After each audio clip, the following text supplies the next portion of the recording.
Alright, let's get this test done here real quick for our captions.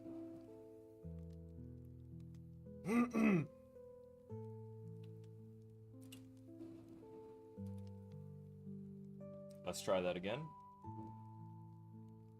Hello, hello, testing. There we go.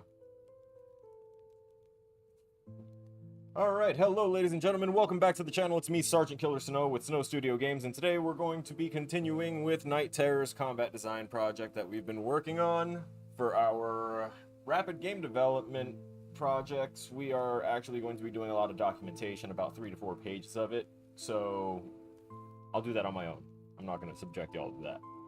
But we are going to be continuing with our revamped controller that we made for our character, to try and circumvent some of the issues we were experiencing with being interrupted.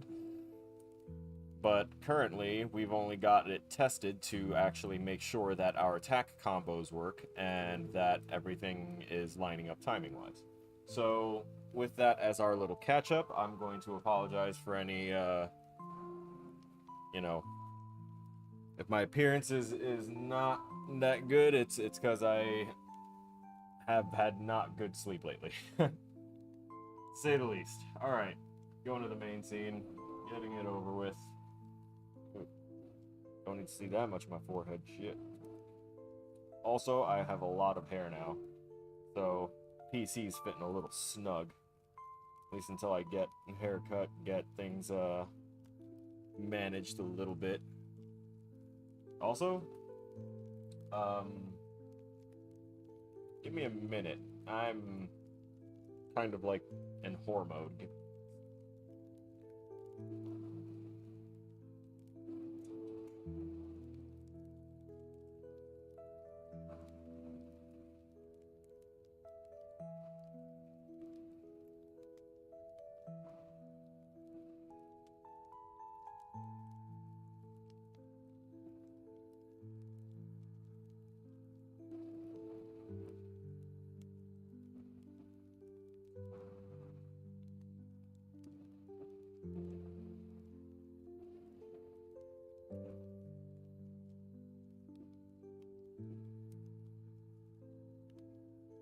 There we go. Alright. Let's just jump right into it.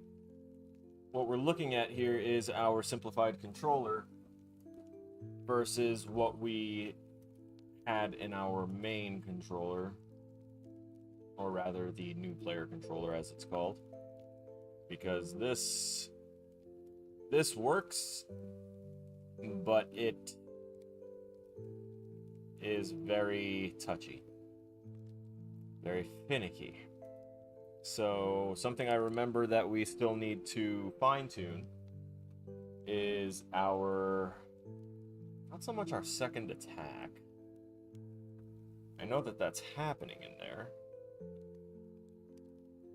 I believe it was the reaction time of the enemies to that second attack, I think, could have been one of our problems, in that the attacks were happening quicker than the enemy was reacting and receiving damage for it. So let's see what's happening.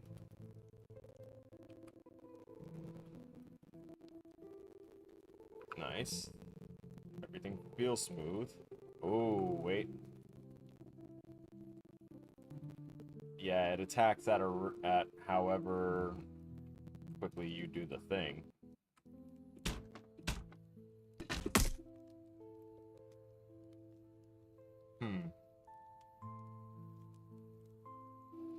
The problem is I can't exactly set that set a breakpoint for it, because as soon as I trigger the attack, it realizes I'm attacking, rips me out, puts me here, and then it will, oh, there's probably advanced debugging where it won't do that, but let me see if I can set a point for when the second attack is called and see if I can't just spam and skip the second attack. If that's possible, we need to fix that. Alright, that's the debug string, ground trace, the animations, and movement. And then it goes here and looks for if we're not attacking. Then it goes to our playback position. If the playback position is near the end of the flip book, then we can... Wait a minute. Okay, then it proceeds onward and looks to see if we're chaining or not. And if we aren't, we end the flip book. Okay, I get it. So we come up here, it double checks to see if we're in the damage window or the chain window, which we should not be moving when we're in the damage or chain windows. Which is why that will control the rotation of, you know, if we can move our character or not. Actually, yeah, this is for... Nah, it's fine. Leave it. I was going to micromanage a particular thing that could have broken my controller for no reason other than, this tiny fraction of an improvement might be worth it.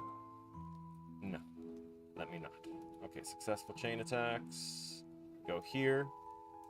Sets us into the chaining mode, and then it'll stop the flip book, load up the new one, or set us into the new attack, which would be here. And then call on attack type change, which would take us here. So on attack type change. Alright, so there's the second thingamabobber.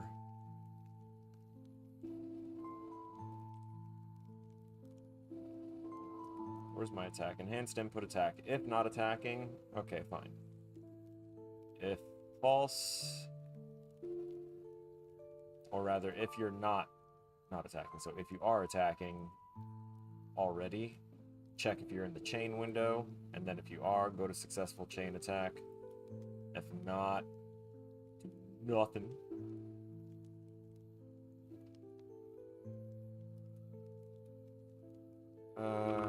Is there a way to just, like... I'm sure just leaving it empty is fine.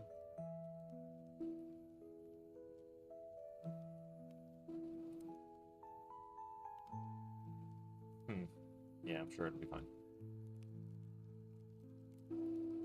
Current attack goes to 1, that's fine, and then the attack type change is called. I'm trying to think of where I can put in another method of control here to prevent it from skipping over things.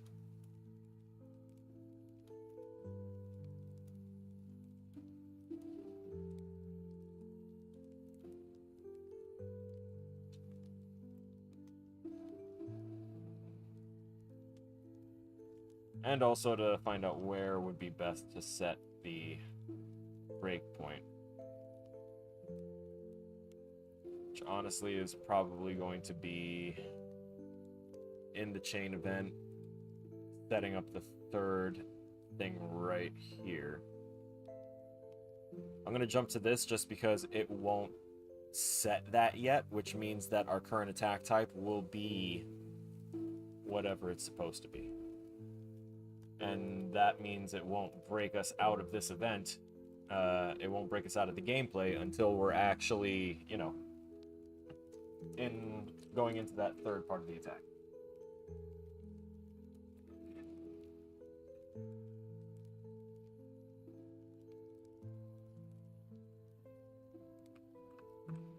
Alright.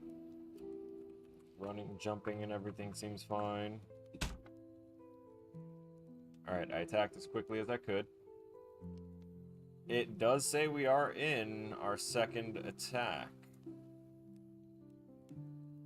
So, playback position return value is 0. Okay, yeah, because it's not up to this part yet.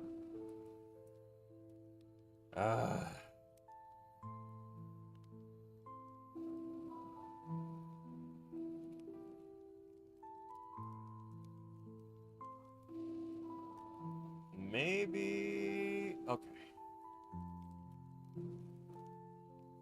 Because I put this check here. Maybe I need to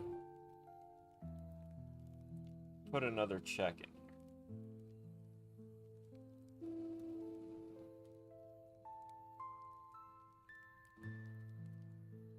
I think perchance, maybe right here. I'll make it similar to this one where we're going to look for... Honestly, I could just get this one. Nope, I think I wanted in frames. Never mind. I'm just going to look at how many frames are on that particular one.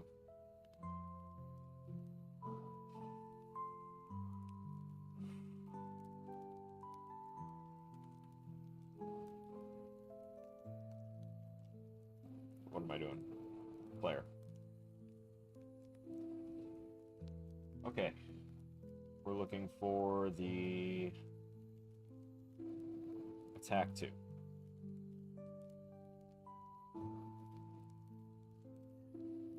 So 1, 2, 3, 4. I want it to at least go 4.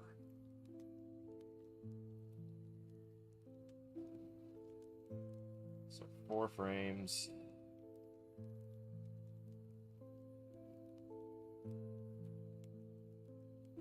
We're going to copy that, paste that in there.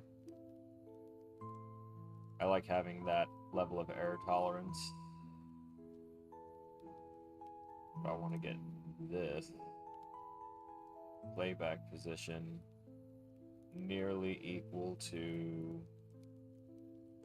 flipbook length minus, basically minus 2 frames worth. So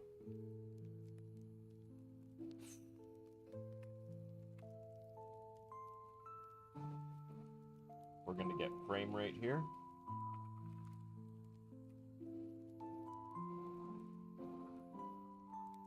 And we're going to do our little frame time trick to go ahead and get the amount of time per individual frame for attack 2. Slide everything over so that way people are sharing. Multiply this by 2. And this is just so that way we're telling it that there's 2 frames worth, because this is telling it what an individual frame of the flipbook is, how long that is. Now we're going to multiply that by 2 to tell it how long 2 frames are, and we're going to subtract 2 frames worth of time from the flipbook's total length in seconds, and we're going to compare that with our playback position. We're going to try and keep it actually a little more accurate than this. Let's say 0, 1.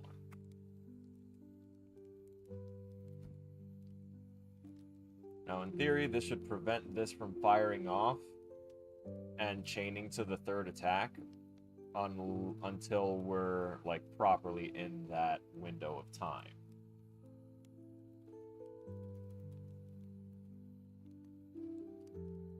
Uh-oh. See? It didn't work.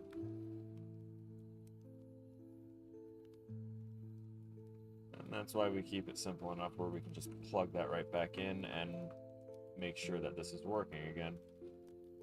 Yep, it's working again.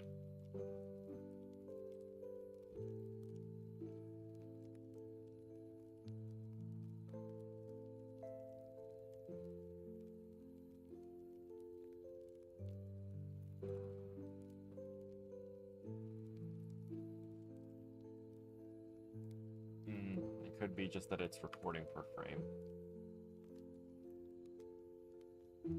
I was about to say, I think that, like, our first attack is actually being called multiple times without, you know, firing multiple times, but no, I think it's just that it was reporting back for several frames that we were in our attack 1.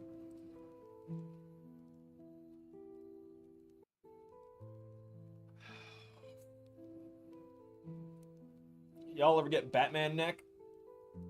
You know, where usually if you're 30 plus, you sleep the wrong way and you wake up at a disadvantage, and you have to do the Batman, I'm wearing a cowl that's actually a one-piece rubber thing that will look horrible if I actually turn, so...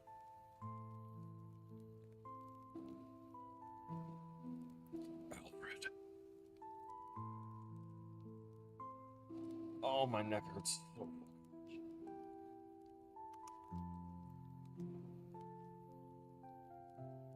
Pardon me. I actually have something for that.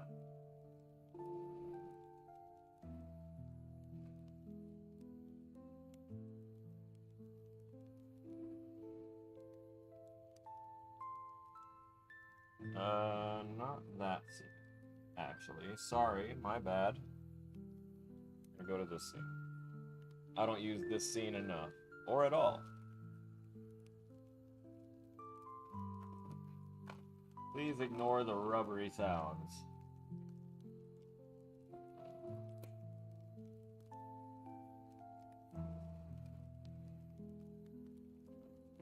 I have a particular balm that works really well for deep muscle pain. And I don't like to get my hands dirty. Especially if I have them all over my keyboard the next second. Stuff also totally doesn't have a bunch of cannabis-infused stuff in it. You know, that will probably wind up being recriminalized at some point now.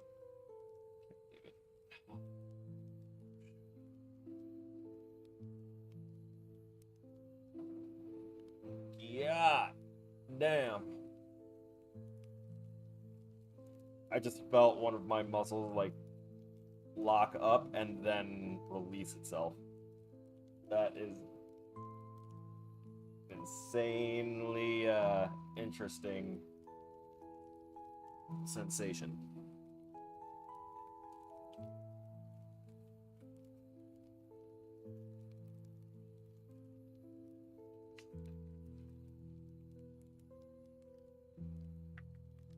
Okay.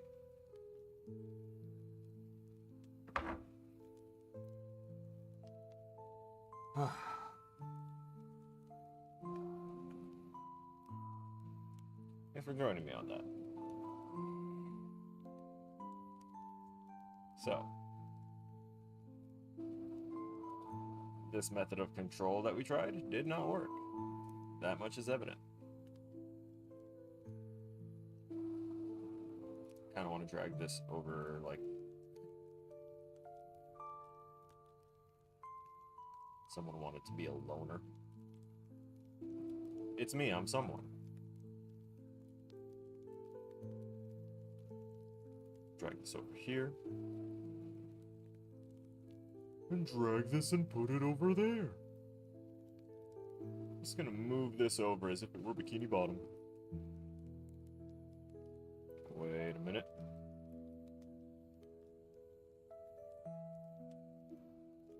Stop, criminal.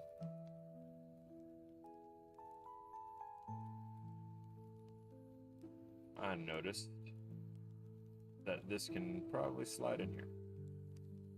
Yeah, it totally can.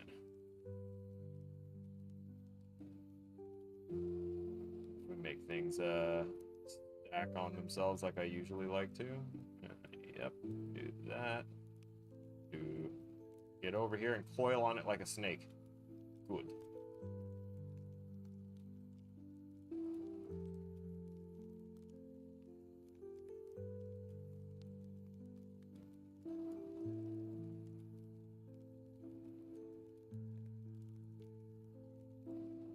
And now we can drag that one last sole little part over. Probably just scoot these in as well. Make a little space.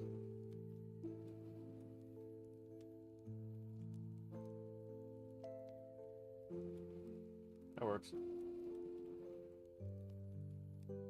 Now we have more room in the corner for anything else that needs to go there. Like possibly this damage window.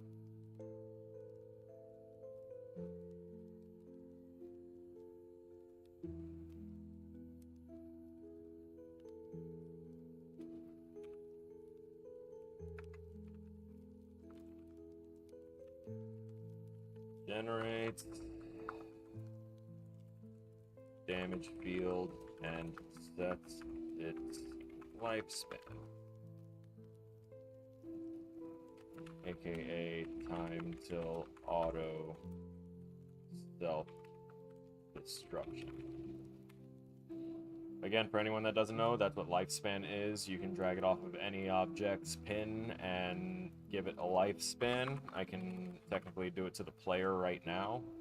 Get lifespan, set lifespan, and then whenever that lifespan is done ticking down, that object destroys itself. It's the same as in C# or Unity. You would do destroy game object, whatever, and then if you put a comma, you can set a float time to tell it when to. That's how you do it here. It's lifespan.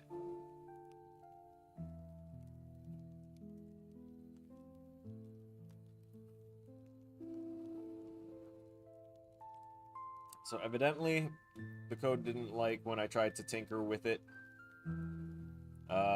in regard to here, this. It did not like.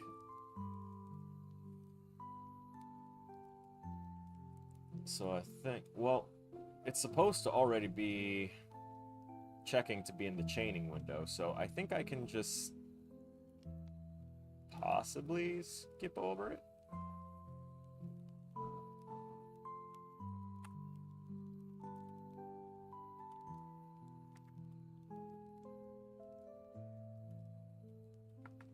I hope. We'll see what my instructor thinks of it, because this is going to be my new main controller. I need to get my air attack on here, actually, now that I think about it. This is successful chain attacks. On attack, flip book, end event. Oh yeah, that was for me turning off the attacks afterwards.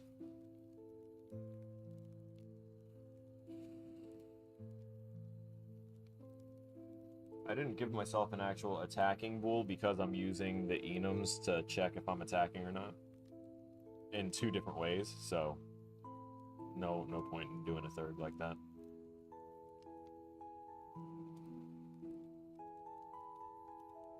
put the start here with a... Oh, show bubble when zoomed is already ticked. Speaking of ticked, this is where ours is, but... you know what? I'll just put a C there. I am going to need to be able to find that a little bit quicker. Set that to something close to Afton purple. And a little bit more translucent. That'll work. Size 24 font so I can read it. Show bubble when zoomed. Color bubble. Coloring the bubble so that way I can see it a little bit more clearly than I would see the other ones. That would be the damage one. I kind of want to box these up and call these the delegate, the event dispatchers, or the listeners. I think we're fine. Heavy attack. Let's go ahead and copy the heavy attack code from our other controller.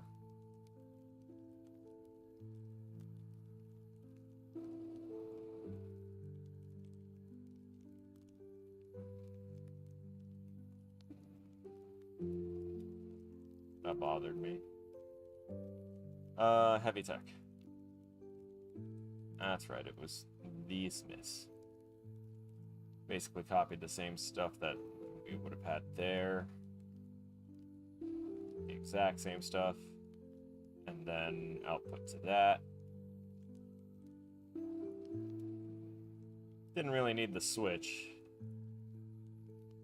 But I decided to leave it just in case I wanted to make it possible while chaining from other abilities to just chain straight into your special ability. But then I realized it would be a little pointless since you could just wait the literal fraction of a second for your flipbook animation to end from your previous attack and then just do the special anyway.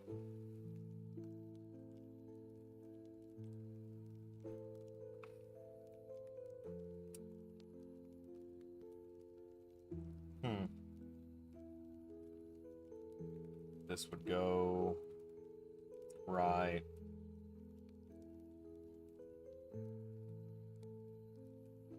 I also need to double check and make sure that I have sound set to them.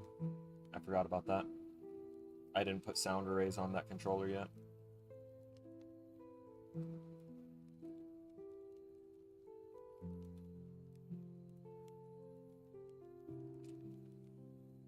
That's just setting them. This one is actually doing them.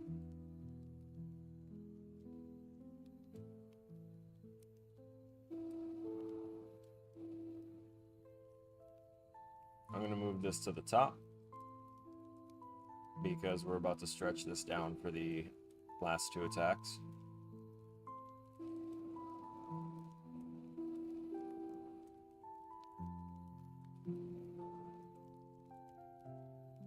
I think I just need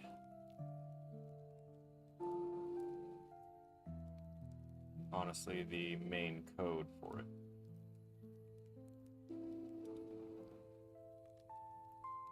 Let's get rid of these now. That, and that. So much easier to look at now. I'm easiest to look at with their eyes closed. Everyone just close your eyes and listen to my dulcet tones and imagine that I'm doing remarkable things that are visually pleasing. Because I know that scripting, even the visual scripting components, can be kind of dull. Okay. So I tried to micromanage the fuck out of this. Where's this one going? Yeah, I was on the right one. Okay.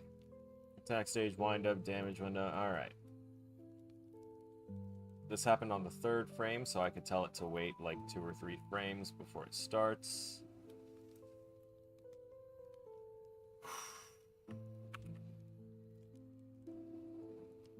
Simplified controller. What did I just grab here? All right, let me drag this down to a sequence.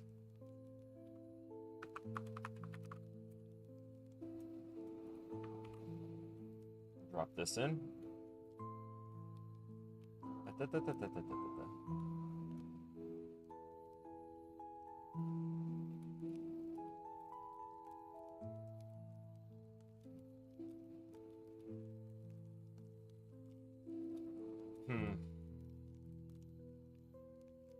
Hang on.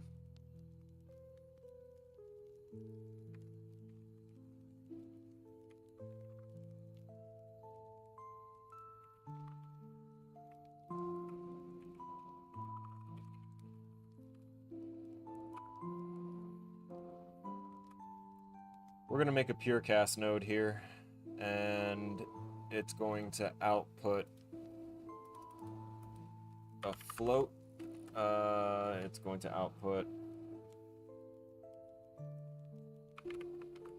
flipbook frame time. I'm going to make that a float right there. Access modifier public.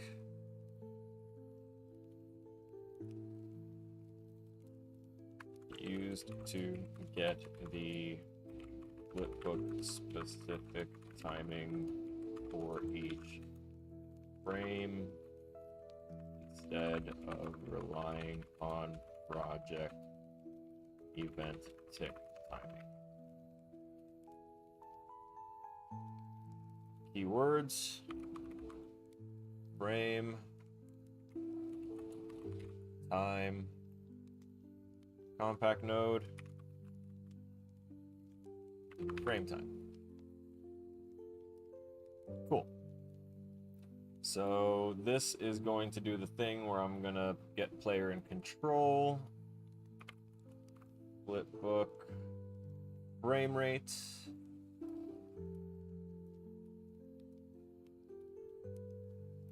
and we're gonna do our math. I'm gonna bring this up here.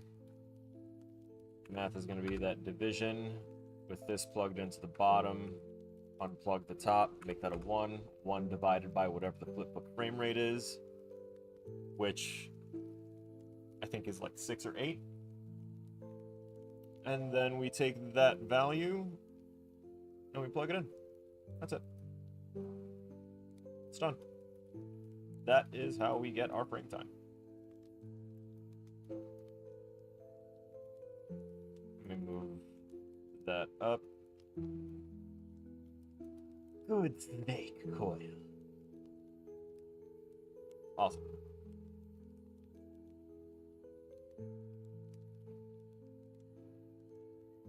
Oh, something is broken. Yes, of course. It's okay. Because flipbook frame time. Bam!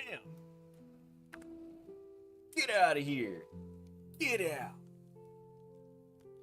It's so good. I don't know why I didn't do that sooner, considering how often I figured I would be using it anyway. So I'm actually going to take the time and go through here and just, how many things are you plugged into? 1 and 2 and 3. Okay. So we're going to grab this.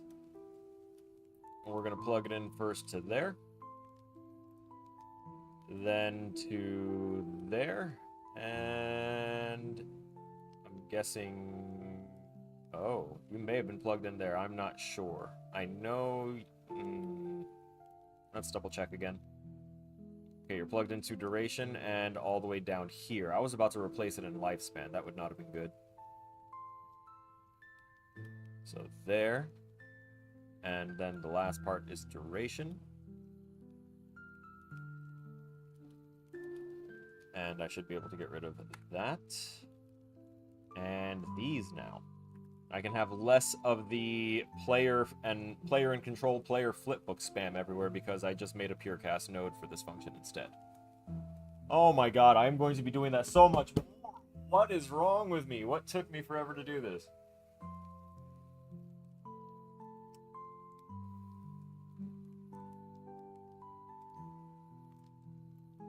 Where else do we have?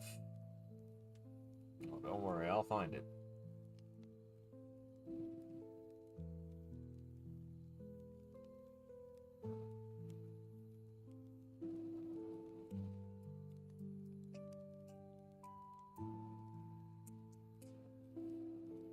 We're just looking for anything that looks like it's relying on that frame timing. So if we see that math, that same little math logic that we've been using, I'm generally trying to also look for anywhere that has the player in control coil like this.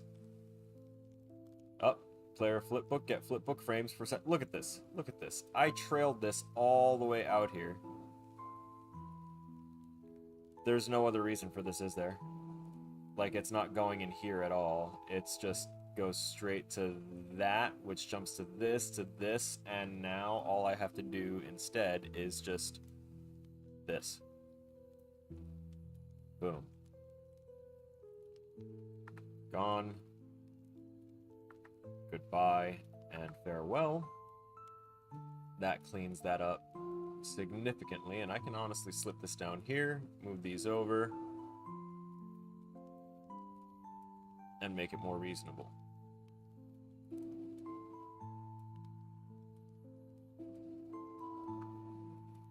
See, that's get that and pause, that's fine. Nothing else here looks like it's requiring frame time. But honestly, I can reduce a good amount of the green beans everywhere.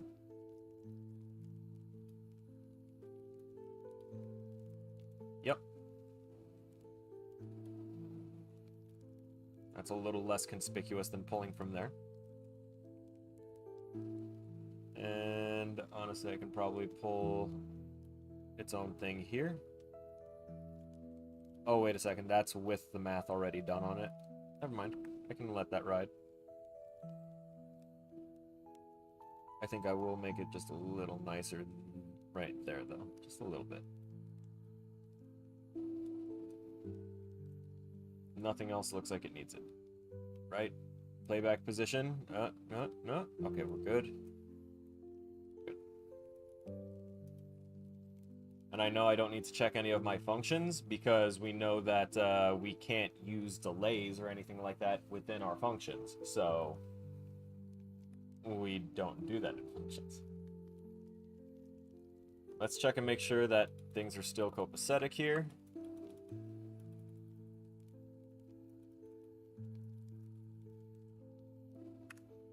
Awesome. And this had a second part to it, which was just to undo this. Okay. And then it was, what, a delay of 2 frames before it spawned the other stuff. Okay.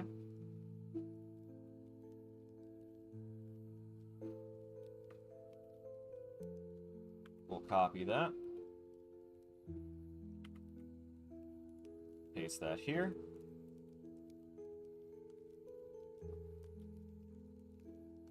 Because we're still actively in that attack.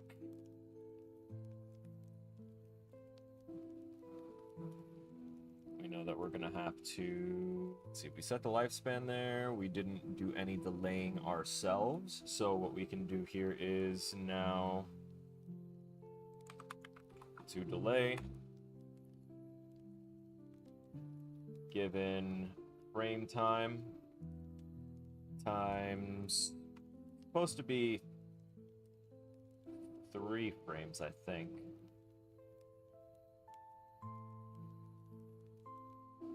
Yeah. We're gonna set it to 2 frames just to see.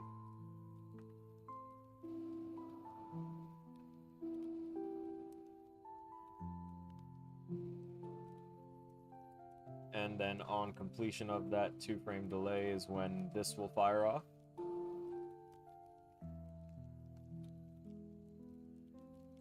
And then we get frame time again. Drop it up here. Boop. Or I can tuck it under here. Yes, coiled. Coiled better. Snake the line.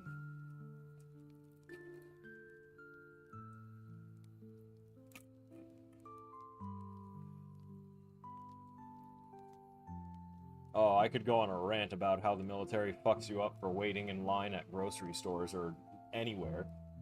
Because you become so hypercritical of how people form lines and how their brains seem to work and or not work for logicking a simple solution for a line. It's really... Oh, oh man. I'll try and keep it in.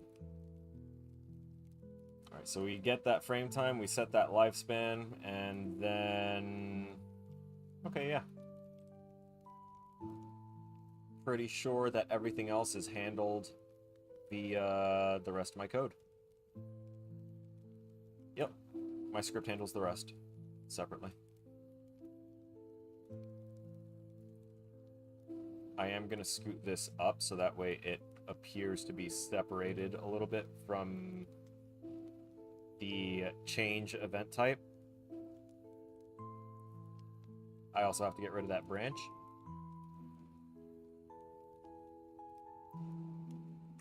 I'm going to move these like this first. Get rid of that. And let's see about bringing these up here.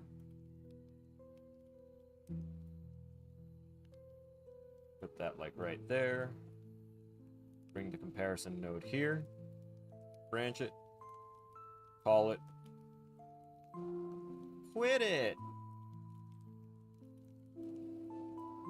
And by quit it, I mean it is automatically handled here in our event tick when it checks the playback position of our flipbook with its full length, and once it's within like a quarter of a second of finishing, it will go ahead and transition us to the, if we're not attacking and we're not chaining into a new attack, then it will go ahead and call on attack flipbook end. Brings us here to where it sets our current stage and current attack type to none. And since that's being checked every frame, this was basically the whole reason we did this recode. This structure has kind of fixed our problem with getting stuck in certain states.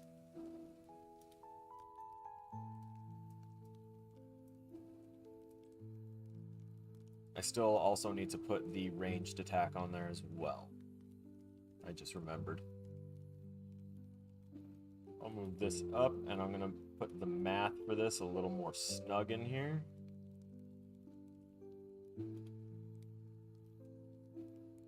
Perch that. Perch it.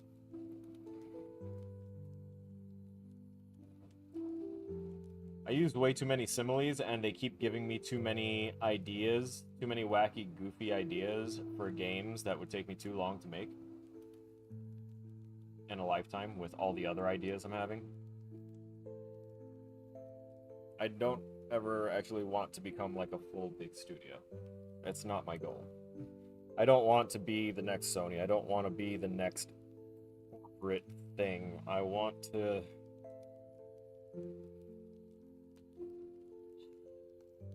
I want to make games for a world where my friends are able to eat whenever they want. Real ones, no. Oh.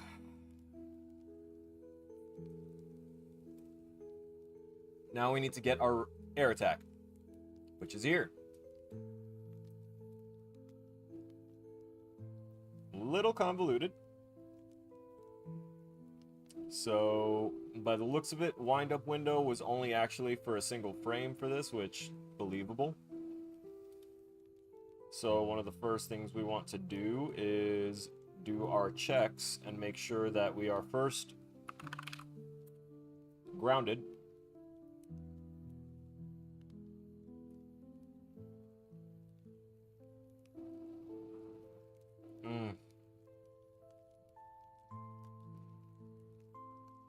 I just realized I could probably turn my ground trace into a pure cast node too.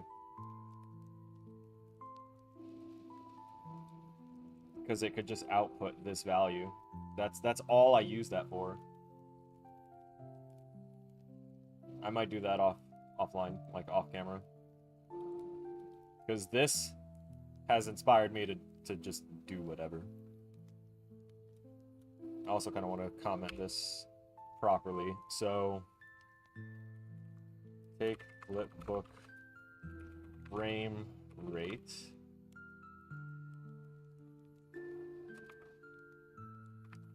Which normally is kept around,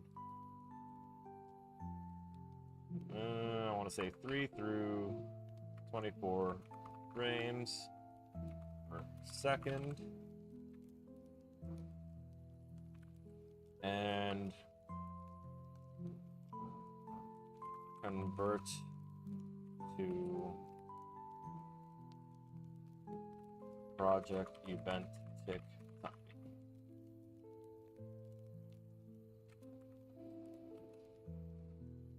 Simple.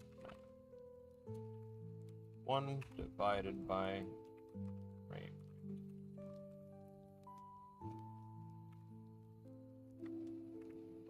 Equals. Cool.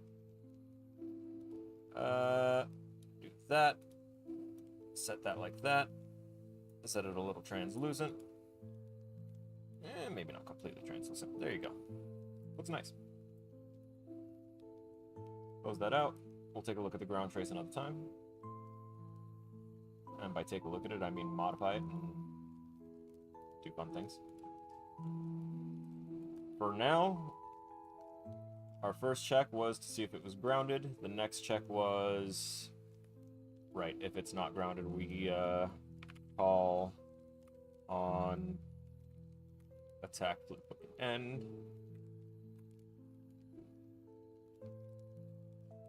Which changes our attack type and attack state automatically. Right there. Attack stage, attack type. If we're not grounded, though, that's when we want to actually enter into our attack logic. So, if we're not, we're going to do that 1 frame delay. Does a frame make a difference? Yes, it does. It's the difference between, you know, getting hit when something actually looks like it's hitting you, or getting hit during a wind-up animation and you being like, oh, what? How is that gonna be when he hits me? That hits? Oh, no! Sometimes it's not an issue of your system. Sometimes it's not an issue of servers. Sometimes it's just an issue of the timing was coded wrong for certain things.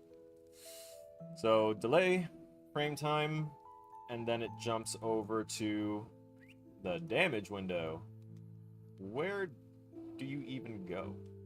Show me. Illuminate yourself. We do another grounded check. Okay, we're gonna, well, we did wait a frame. No, we're gonna be fine with that 1 frame. We're not gonna do another grounded check, considering all it's going to do is the same thing, go back up to the end attack chain. So we're just going to move up to... Oh, okay, so we actually have to wait a couple more frames. The wind-up window is actually 3 frames. Correction, it's 2 frames. And then on that 3rd frame is when it would do this. Okay. Yeah, I can figure that. So let's take this, let's multiply that by 2.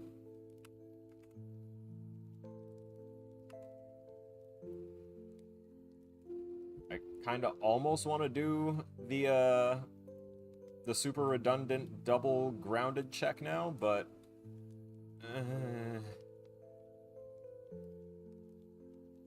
fine, I'm doing it. It's going to kind of act as its own redundancy check slash reset. So basically, if you're already near the ground when you trigger the attack, if after the 2 frames of wind-up time you're already on the ground, you're not going to use your air attack while you're on the ground. That was the whole point of it. If it was just 1 single frame, which is typically as low as a quarter of a second, or a 1/10 of a quarter of a second, rather, I should say. So instead of like a quarter of a second, it's 2.5% of a second. that's typically not that crazy. But when you jump up to 5%, it's actually kind of wild how noticeable of a difference that can be versus its, previous iteration. So we check if it's grounded again before we do the things. If that's true, we just do that again. But when it's false, oh boy, when it's false, let me tell you. Okay. We want to grab all of this with the exception of that sequence that's resetting the do onces. Make sure we grab our reroute nodes as they're required. We'll rework this part, don't worry. We can ditch the sequence. Because the first part of the sequence goes to end the chain, the second part and third part just loop back to here and here to reset those. When we hit conclude attack, technically it's not supposed to go to not attacking, it's supposed to go to conclude attack. Dummy. Chain window should just go to end attack as well. Technically. We'll leave it be. It can ride itself out. And same with chaining. We don't need to attach anything to those. Because also we're not doing it that way. I grabbed all those things and didn't copy. There we go. Paste it here. Slide that in place. Real nice. And, yes. Did I actually do something for... Okay, no, I did not. Dun, dun. Huh. I thought of another little function for these damage frames and everything. These are just like other alternative things that keep popping into my damn head. So what was the end frame and start frame for this attack again? Let's go find out, shall we? So we'll go ahead, click in here. There's the air attack. Open that up, and we'll see that the start frame, also we can check the values here. Start frame is 3, end frame is 0. Oh, that's their baseline values. It would change itself whenever we switch over to that animation. Alright, never mind. Or I can just do air attack prep. What are you? 2 and 6. 2 and 6.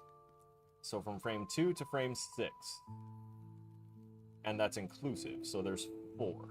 4 frames. We want 4 frames of frame time. Is what I was trying to convey with this math here.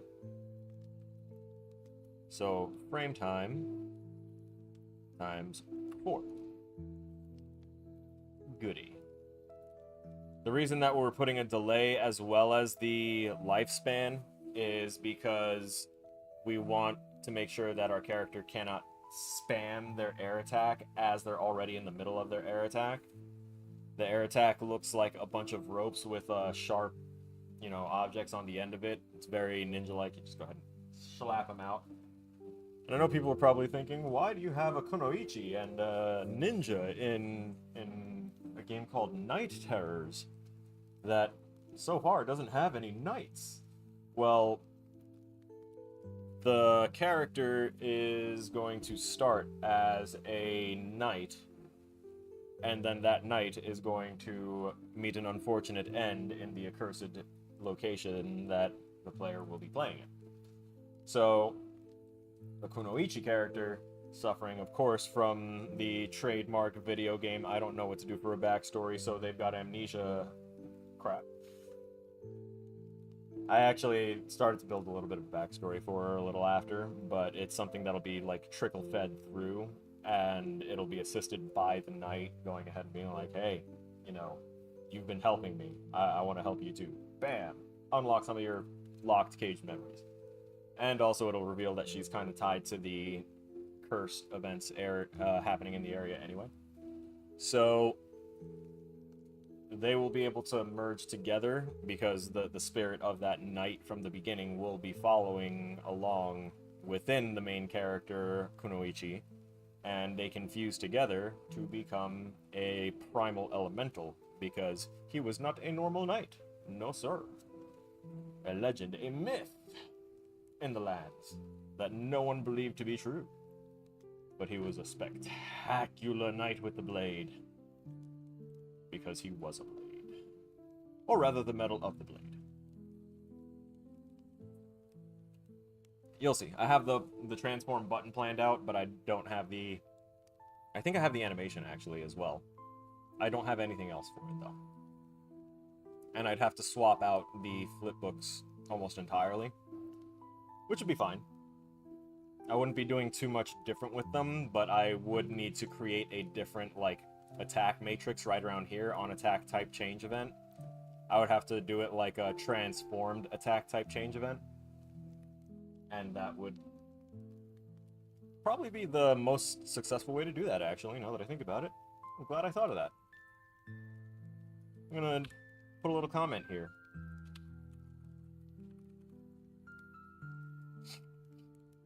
Sorry, it's not a runny nose, it's I'm sweating, and it likes to sweat around here, and then also, like, right under here I get kind of sweaty, so that's why I'm always, like, touching my face and doing this and all that, and, like, wiping what looks like my nose. I'm just trying to get sweat and condensation out of my mustache because I feel it moving. Those with facial hair know. Know you know what I'm talking about, ladies. It's okay. Love and respect all. Make another event dispatcher. Dispatcher. Make another event dispatcher. Is this funny to you? I'm giving you a chance. Make another event dispatcher for on transform attack type change.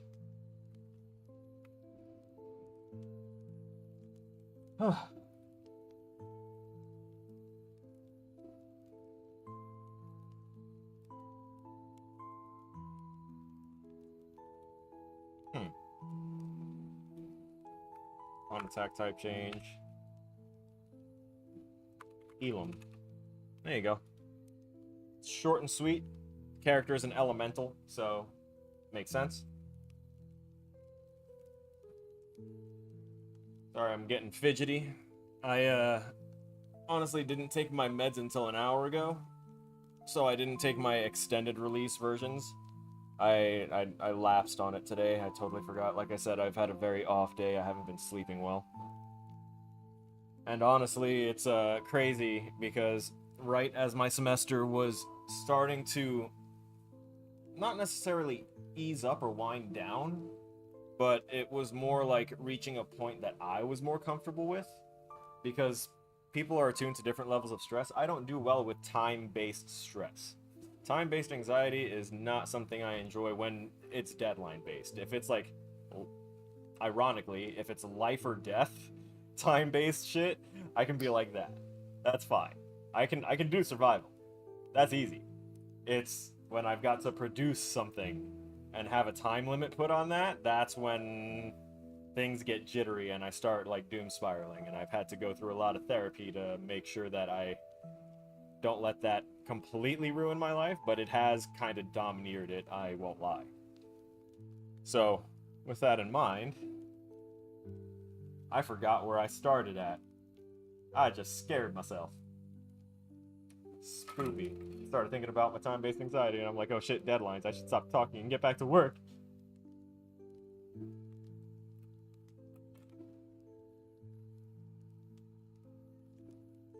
This kind of came from the army a bit, but there was a positive version of that.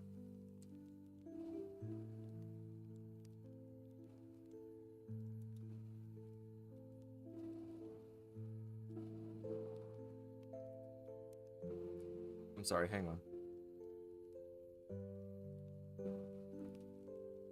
Right, the positive version of that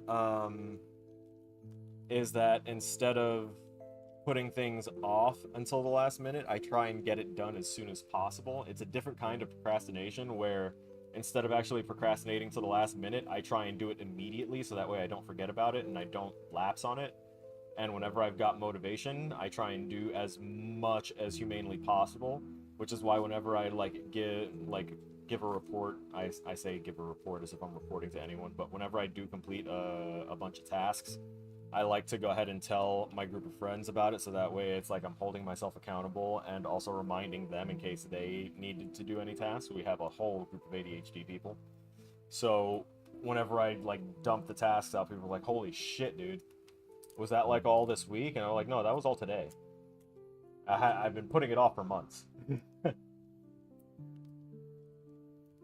It's a superpower and a curse altogether. But by doing things all at once, or doing things when I'm assigned them, it makes it a little easier for me. But whenever it's a challenging thing like what this has been for me, woo! Oh boy.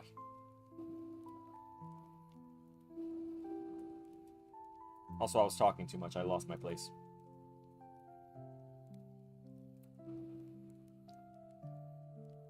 That's what we're here for, right? I need to test these. That's what it is. Alright, we have a special attack to test and a main attack.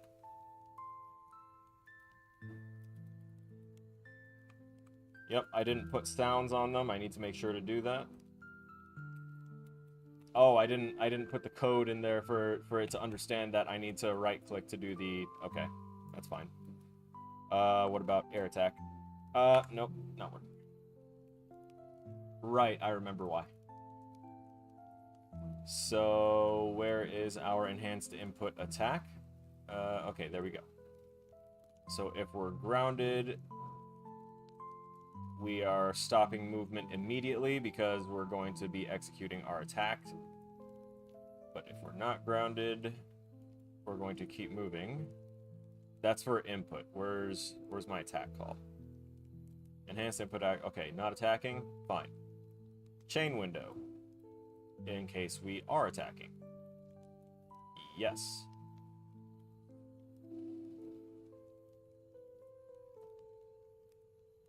So this is where it would have to change up a little bit.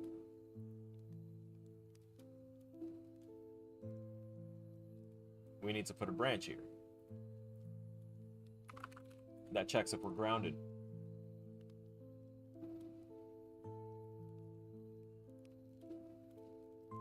And if we are, it does that. And if we're not, it'll have to do set current attack type air attack. And we'll plug that right into call on attack type change.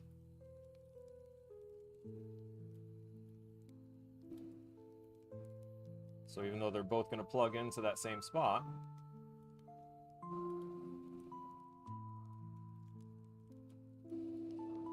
they're both effectively doing their own thing based off the results of that bool check.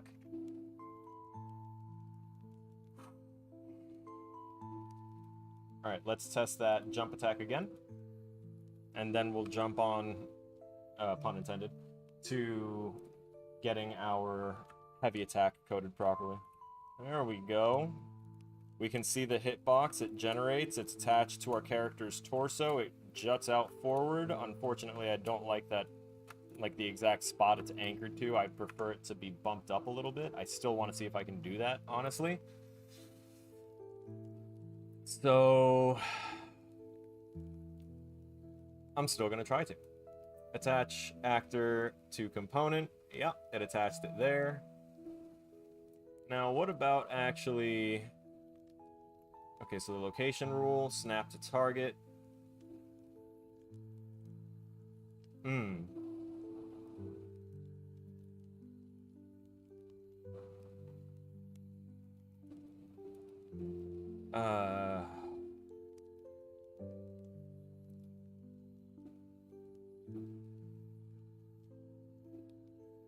If I try setting it to relative. Because if it's snapping to target, then it might be kind of like welded there. So I'm going to copy this. Put it underneath. And I'm going to change this to keep relative. We're going to unplug this one. Plug this one in. But first, we want to set relative location.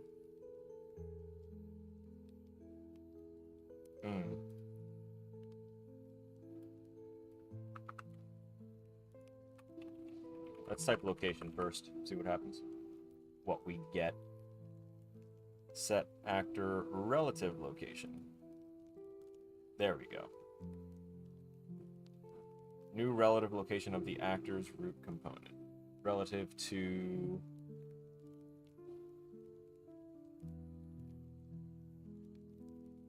Alright. Let's hope that it works the way I want it to.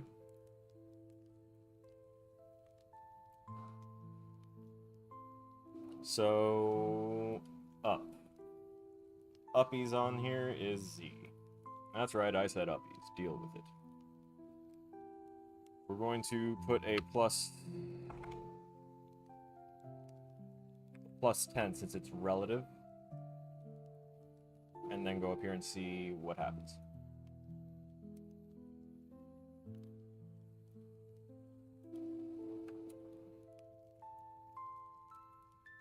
I don't know if that actually moved up or not. I do know that it's not welded to the same spot anymore. So I can actually move that X value over a little bit.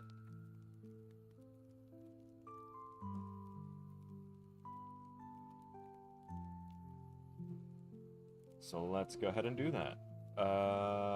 This is new controller. Goodbye, new controller. We need simplified controller. So let's bump this up to, let's say, 30 to see if there's a bigger difference. And then on the X, we want... I'll give that one a plus 10.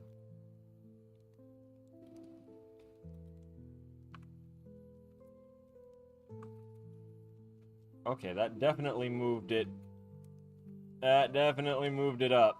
I'm now, like, fully encompassing the actual thing. I'm happy with this. This works for me. Because I don't want people to hit things that it doesn't look like they should be hitting. Now let's bump this up to a 20 to see if that actually does a better time of, like, pushing the distance of it to the right. I want it to... Alright, let's set it to 30. Why not? Yep. It's the right length. It was a 30 by 30 adjustment. So that means we can get rid of this. And now just use this.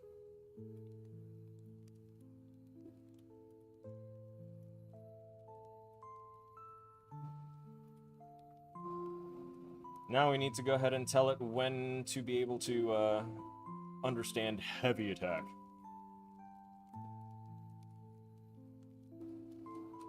And in theory, it should be really no different than what we're doing here. Okay, a little different than what we're doing here. We'll just kind of copy most of it. I'm going to bring it out here and then tailor it up a little bit after we do enhanced input. Those are the values. We want the actual thing. There it is. Remember that triggered is constantly being checked on tick. So is ongoing. Started is what you typically want if you want something to only fire once. And if you want to do a thing where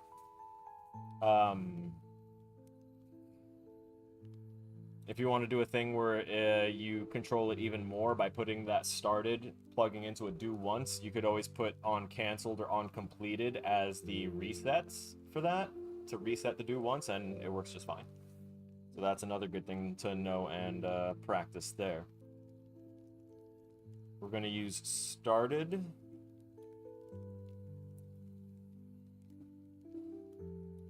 Which is technically a part of the triggered function, but it's the first bit there. Like this fires first before the triggered events fire.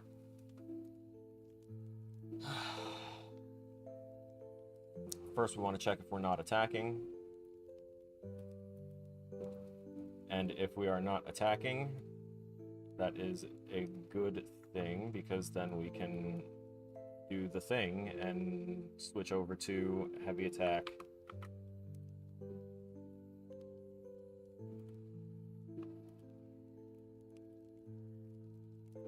Get rid of those two. If we are attacking, then we need to, you know, chill.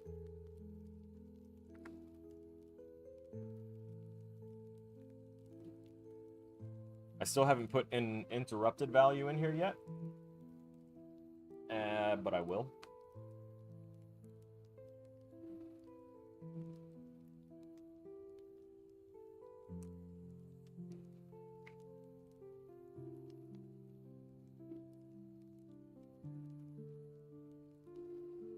As for, I also forgot to mention, I have hyperhidrosis on top of the whole sweaty face thing. So my hands and feet sweat ridiculously. Like, ridiculously. It's bad. I barely know a dry moment. I'm so moist.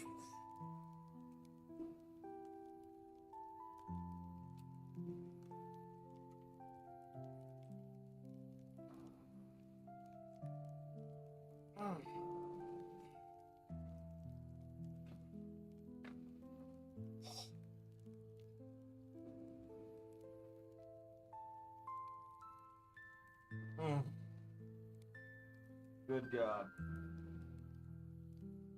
That was such... Oh. It just was. It existed. It happened. I'm okay with it. Oh, wow. Whew. Give me a minute. I want to touch that spot up a little bit. And I don't mean, like, literally touching it. I just was doing that. I mean putting the on there.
Alright, I'm back.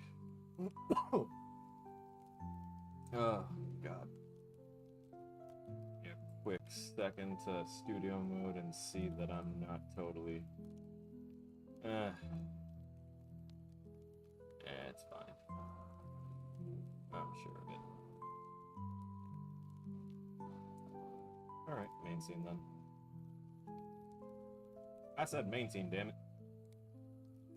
You may notice I have a new accessory. It's an earring. I'm just kidding. It's a towel with an ice pack on it to go ahead and add on to the bomb effect, because the neck crack felt amazing, but it did, like, make all the muscles in my neck get very mad at me on that side, and they were like, hey, we're busy being completely unusable here. Do you mind? Anyway. Continuing on, we have current attack type. Checking that. And if we are attacking, we don't do the special attack. If we are not attacking, we do heavy attack. And then we go ahead and make sure that we call the attack type. That should literally be all it needs. Does it? Oh, wait, the ground trace. Ground trace. I need a ground trace. This can only be done on the ground. Technically, I can do it as a thing here. Because they both need to be true. So we put and boolean there. Plug that in. Just gonna bring that down there. And then bring these closer. Because what was the other thing that I said? Grounded. Grounded needs to be a thing. Yep. So if we are grounded and our current attack type is not attacking, or rather it's not equal to not... Wait a second. Oh boy. I confused myself here. Equally numb. We need to be not attacking and grounded if we want this to work. I just noticed that it had the little line there, meaning that it was not equal. Man, I gotta stop confusing myself. Using double negatives like not attacking? What's wrong with me? A lot. It's a lot. There's a lot wrong. Plenty. I've actually got, like, medical files. In home. It's crazy. Anywho. Those should be the only checks we need. If we're grounded and we're not attacking. Our jump attack looks awesome now. And it shouldn't ignore, like, anything pressed up against us, which is fine. And it adjusts itself based on direction. I'm sorry. I hit something. There was something to hit? Am I generating more than I think?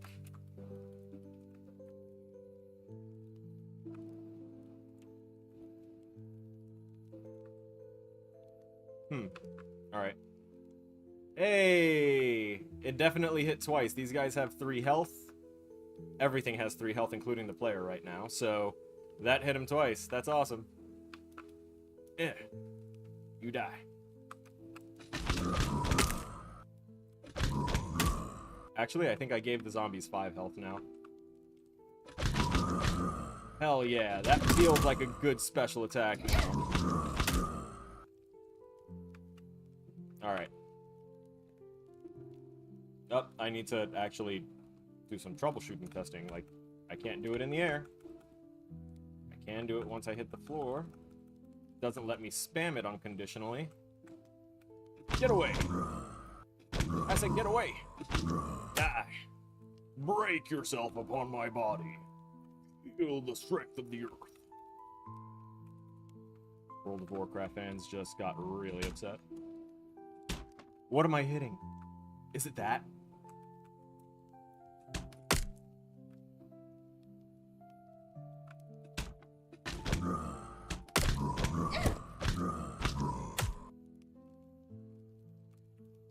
Alright, so I'm pretty sure the zombies have a... or all of them technically have a little bit of a buffer that might be too long.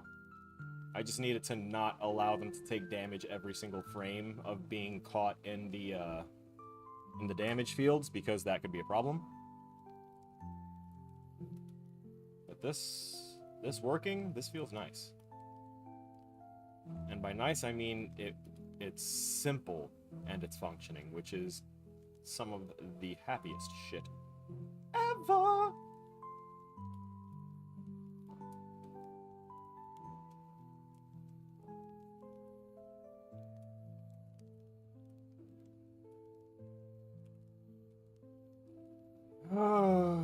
This is the Peri / Especial.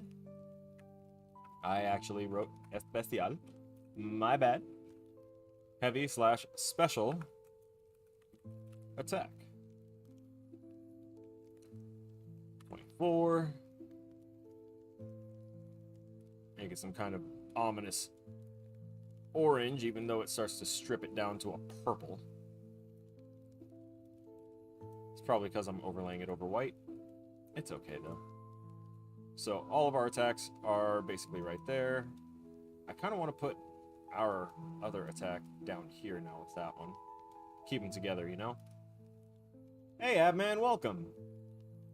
We just finished coding our special attack into our new functioning controller.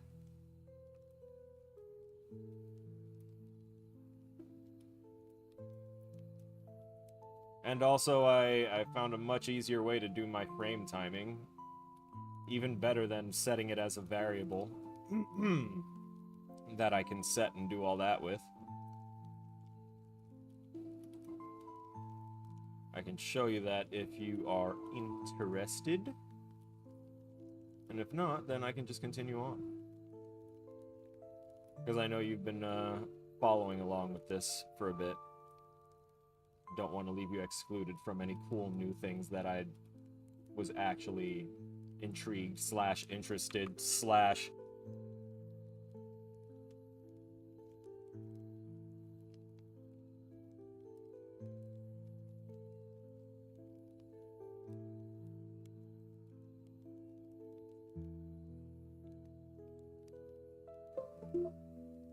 Alright, testing. Camera should be coming back up. Yeah, there it goes. So, I don't know what it's deciding, what it thinks got plugged in that was new, but it looks like the power cycled on my USB hub, because I actually use a 16-port USB hub. So, the thing that I did, it's really, really simple in its execution here. I made this function called get this flipbook frame time. It does our calculation that we do to go ahead and get the flipbook time to, you know, match up with the event tick frame time, because the project's event tick runs at like the project's, you know, set intervals of what it knows a frame to be, because it can go up to certain frame rates. And the flipbooks are set to a different frame rate. That's why I kept on getting skips happening in my code and why things were getting messed up. So the way I was able to find and make things kind of work before, it was still broken before, but it wasn't because of the frame timing. It was because it was still jumping frames whenever I didn't use this. So the flipbook frame time, I calculate it by taking the frame rate of the flipbook, which this gives you right there, right? So you get the normalized frame rate of your flipbook, which is this right here.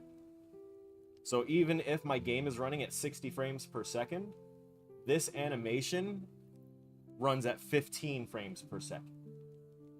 That's why there's such disparity and why it skips over things if I try and do it frame by frame and tell it to do things at each frame and it wasn't doing it.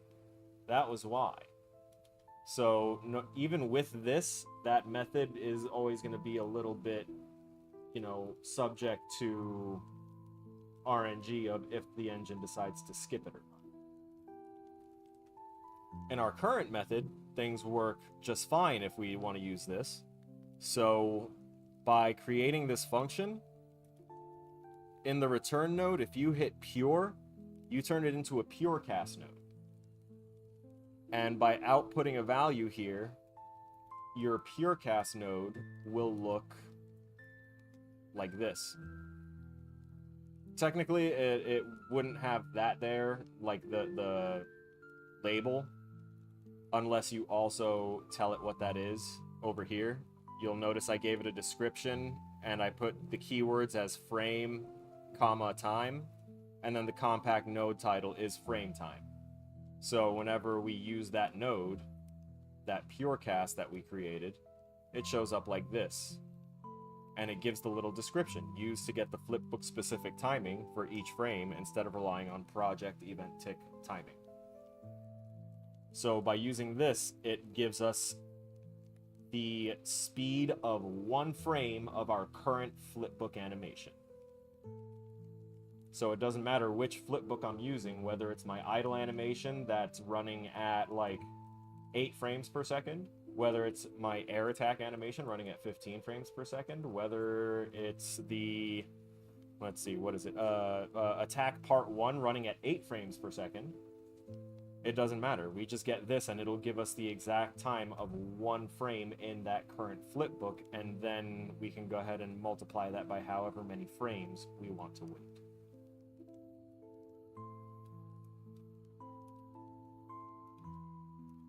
And the result is a working controller. There's no sounds on it. I need to put the sounds back into it still. We have our working special. We have a working air attack.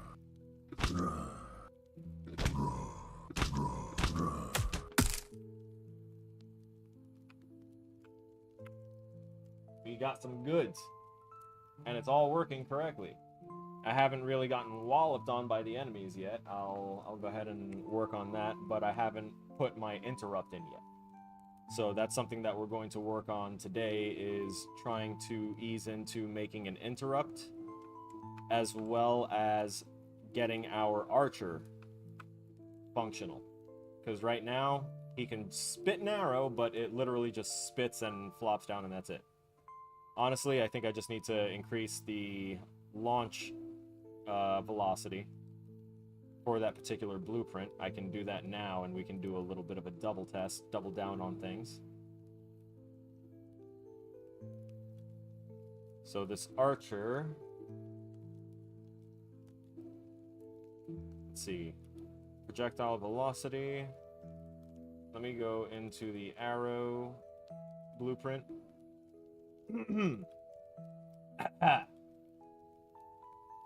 All right, initial speed, let's set that to 2,000. And then set the max speed at...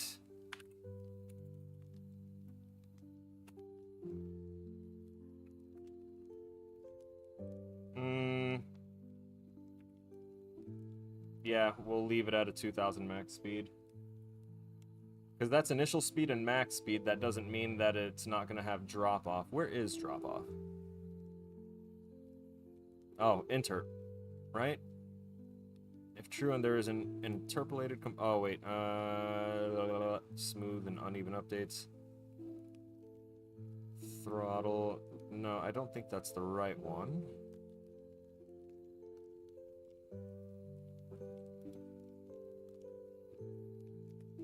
Trying to find the right thing that's constraining it to the Y plane, that's fine. The Y plane is our depth plane. We don't want the arrows to... Wait a second. Shit. We might. It depends. I might want the archer's AI to try and keep their Y value the same as the player's. So that way they're at the same depth as the player.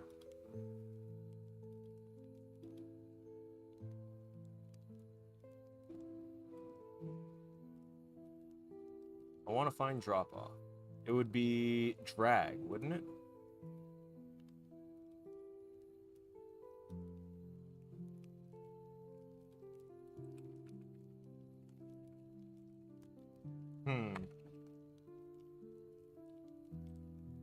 Initial velocity and local, interpolated as being in local space upon startup. Okay, I guess that's fine. Projectile gravity scale. We do have some gravity on there, so it should hit the ground eventually.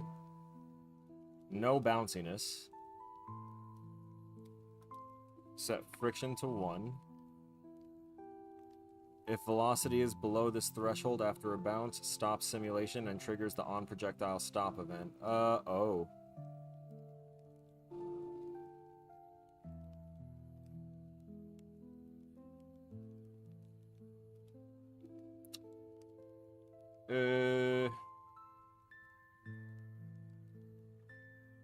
Let's see.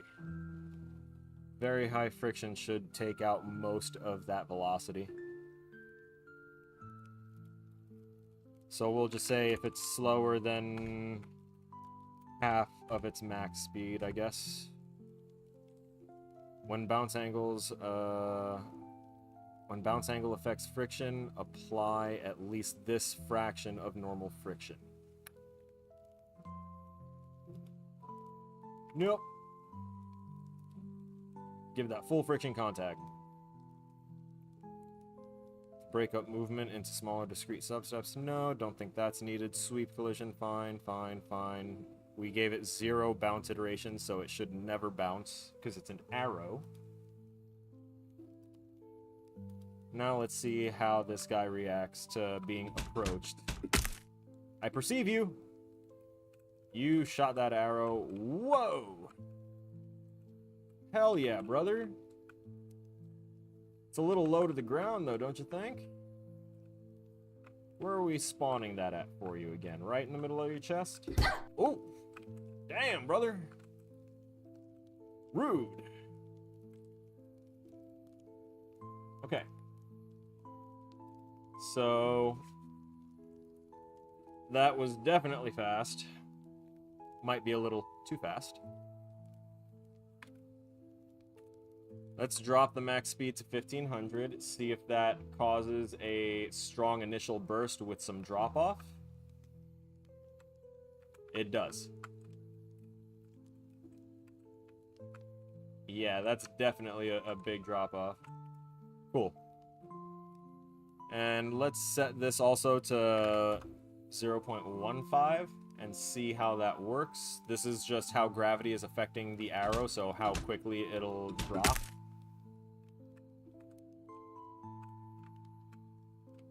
Yeah, that seems alright. Now I just want it to fire from a little bit higher. Fire higher. Higher fire. Which means Y location. Aha! Aha! So we get the world location of what? Is this literally just for the X value? And then for the set actor locations, I see. Because it doesn't seem to want to do the thing. So we set the actor location there, but how about we give it a little bit of a boost? How'd you like a booster seat? Z value. And I'm gonna guesstimate about, let's see, how easy is VR class? Because I probably have to wear glasses for it, or some sort of contact lenses to see clearly. I want to take a 5th class to get this semester to get school done. Oof.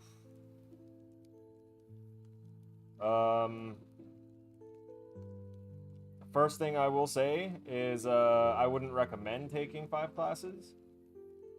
Just because the workload can get really overwhelming. Just in general for anyone.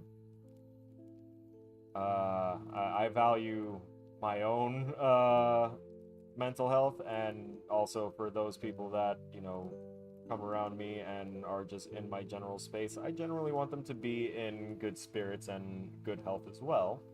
So that includes you. Please be careful if you're going to be taking 5 classes. It's stressful. It can mess with your mind a little bit, make you feel a little inadequate when you're not realizing just how much you're doing. That said, I haven't taken the VR class. I was supposed to take it this semester, but it was canceled. The class was canceled about like a week before classes started. So I had to get a replacement and reorganize my schedule and stuff. So that is why I am currently taking the programming for games class from the game programming degree path, because it's allowed to be a crossover / enrichment class with people in the games degrees. So I'm taking that instead of VR this time, and I think next semester I'm taking VR as a replacement for something, because that, you're right, I'm taking VR as a replacement for their monetization class. That's what it is.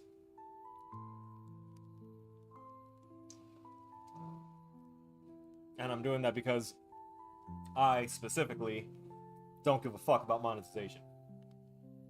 I'm not money motivated.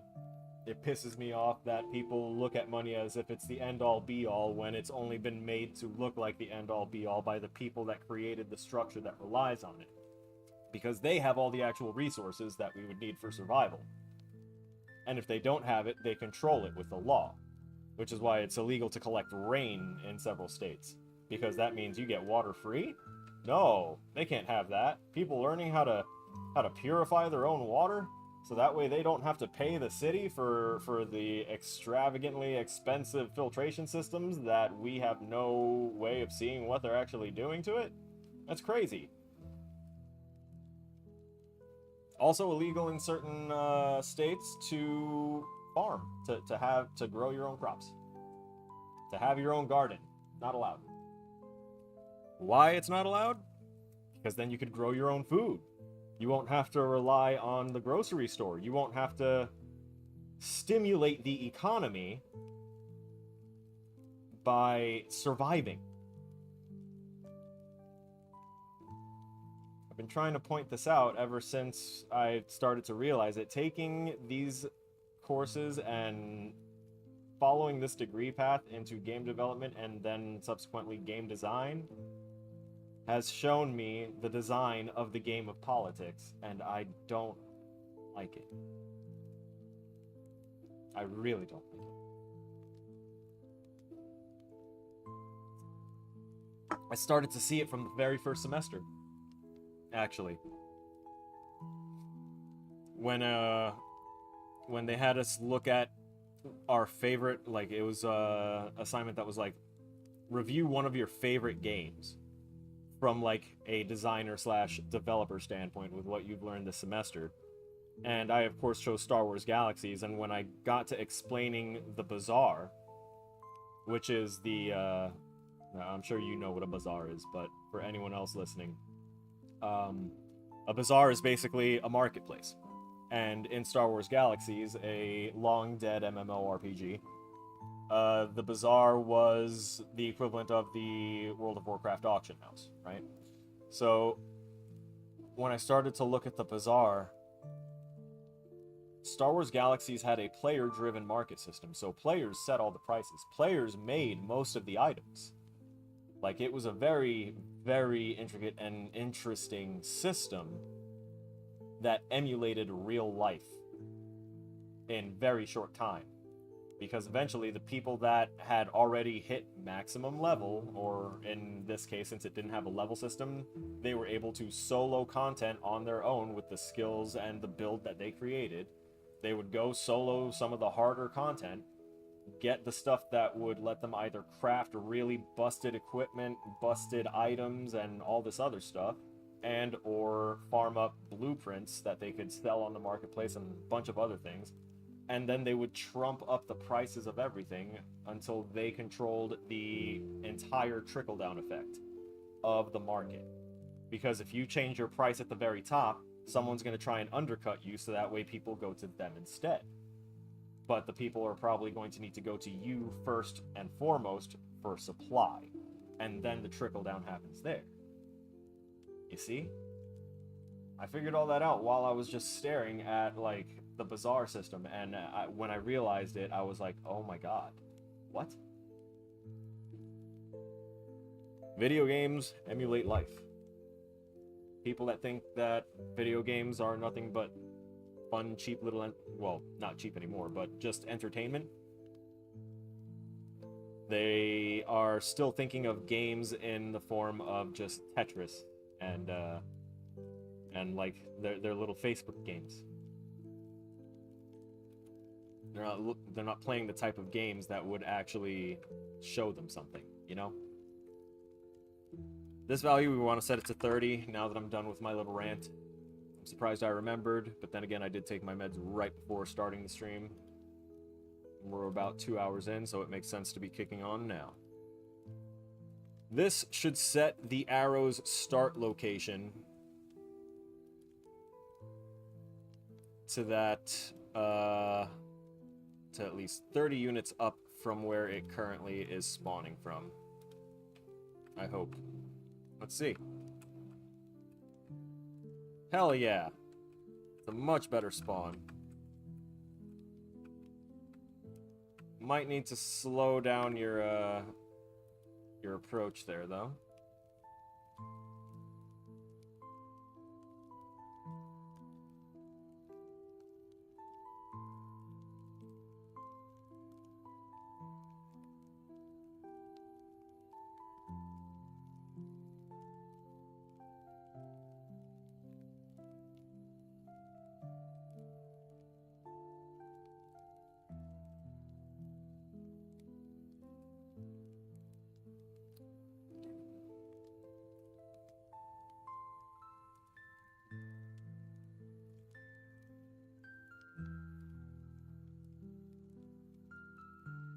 Hello, hello, there we go. It's back.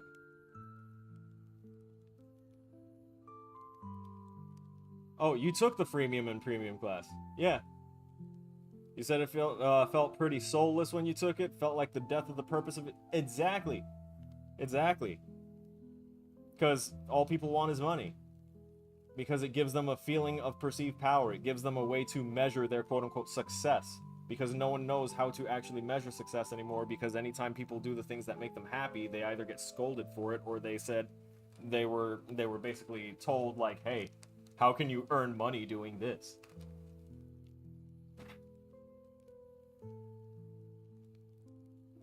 The American value system has severely been damaged, and not just the American value system, but it's one of the more heavily damaged ones.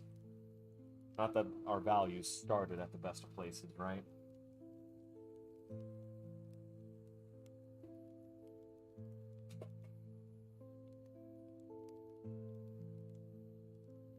Okay.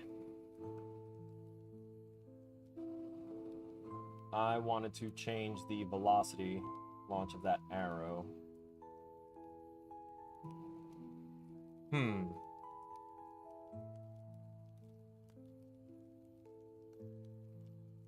What if I set the initial to 15?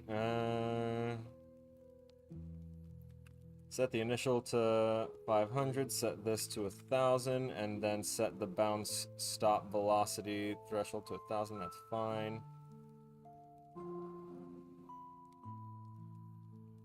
Where was the other thing that I had set? I don't think there was another thing that I had set besides this. Stopping.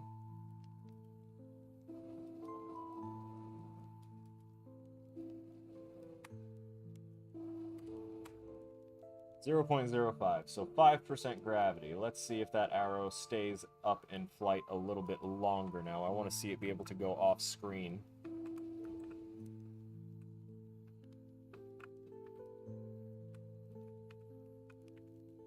Okay. Let's reduce that a little bit more.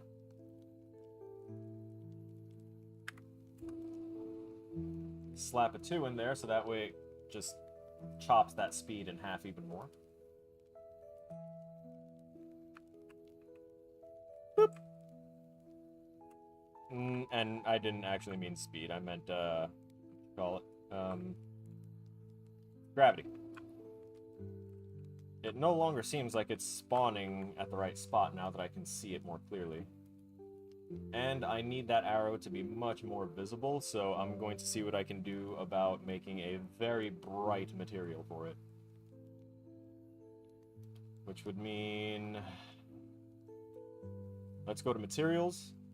Let's look at masked lit sprite material emissive. Oh, I tried to make an emissive already. So let's navigate to the origin point here, masked lit sprite material, which is technically a reskin of one of these. Default lit sprite material. Yeah, you. Create material instance. Night terror emissive bright. Emissive lit sprite. Yes. Now let's see what's actually tunable on this. I see.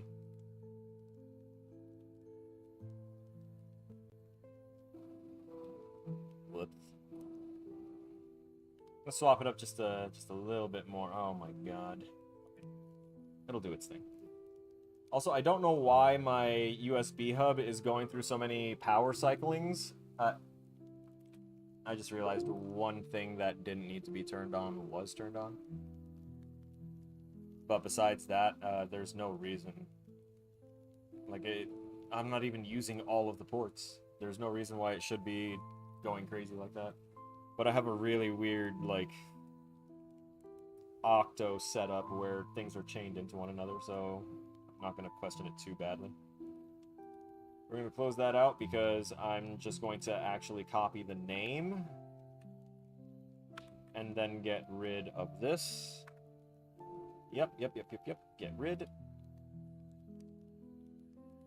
Default lit sprite material. We're going to duplicate it and then paste that new name in.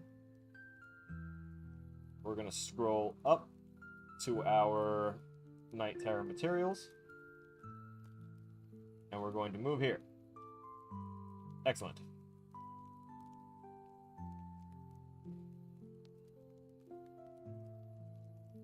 We can... I'm not deleting that material instance yet because I know that the arrow is still currently using it and it'll freak out.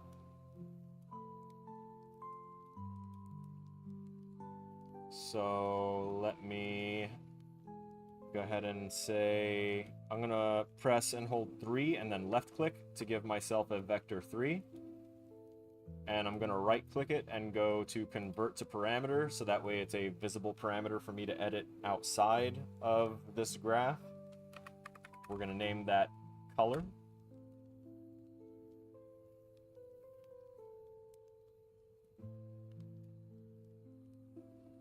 Those are the UVs for whatever the texture would be.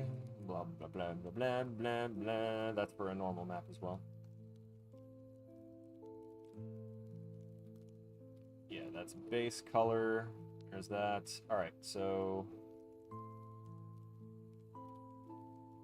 first off, let me set this up to white, because that would be the general thing.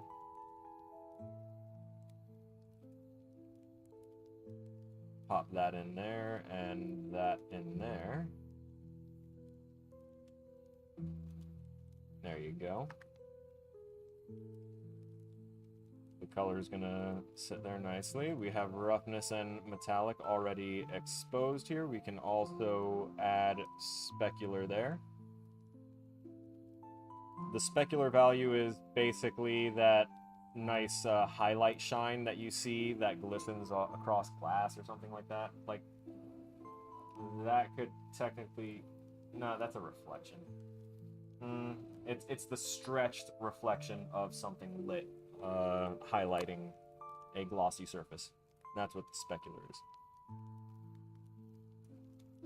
And I actually want a separate emissive color value than the regular color value. So we're going to do the same thing, press and hold 3 and left click to get us a vector 3, and then we're going to make it a parameter and name it emissive color. And currently just going to set that up as white, same as the current color that it has, and now it's going to look like it's freaking glowing white.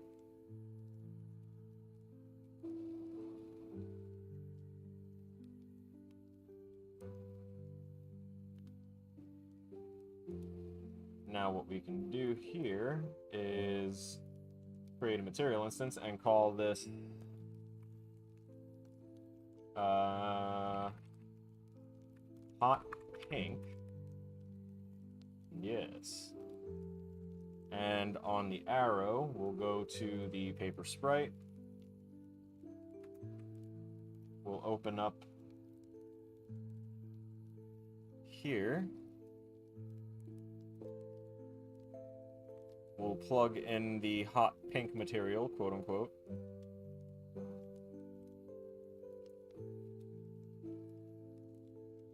And we'll take a look at this right now. Yeah, you see how it changed the color of that pink arrow to a barely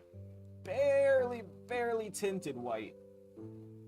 Like it's white and barely tinted to a pink, because that's how strong the emissive is. So now we go to here, we open this up. This is the material instance that we created called lit sprite hot pink. And this is where we can leave the regular color value as white, but we can override the emissive color.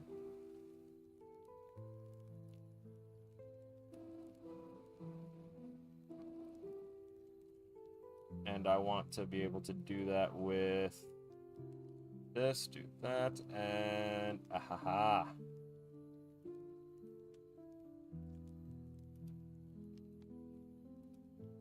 Let's see if that will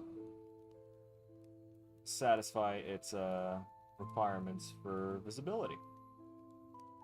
Because now it should reflect light.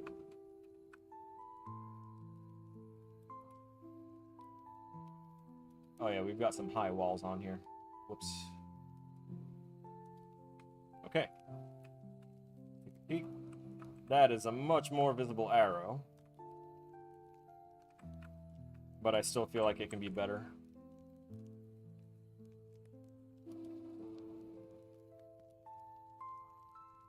I'm going to make this 1.5. That's wrong. Revert that one.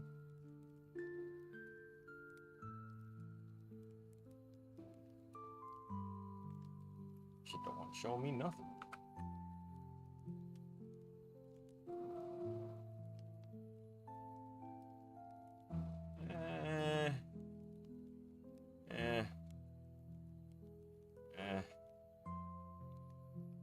No.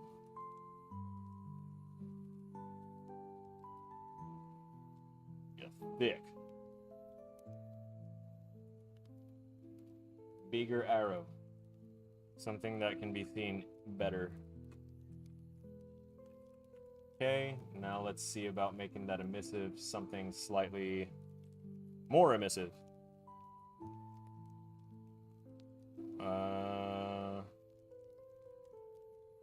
See how that reacts with it. Also, why is the... Okay, no, never mind. It was just because it was grayed out. Also give it a little bit of an emissive boost, I guess. See what happens. No point not experimenting at this point. Ooh! Okay. So you're just gonna... The emissive is just gonna basically overwrite any color on it. I guess that's not too terrible.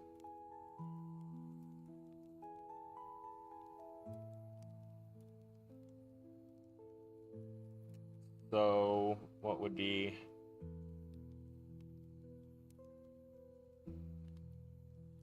Take out the blue.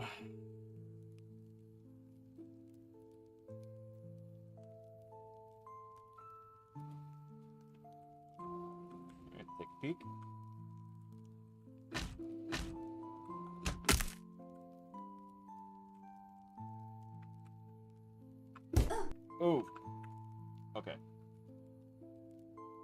think I might also want to...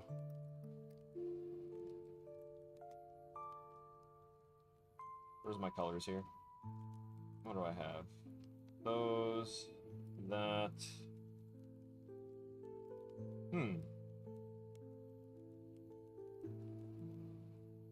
Not sure about that. Masklet, sprite, material, emissive. That was the old one, right? Yeah, doesn't look like... Yep, references are all in the undo history, so that doesn't really matter. Keeping that one. Translucent, lit. That's fine. That's an actual translucent one right there. We're not working with that.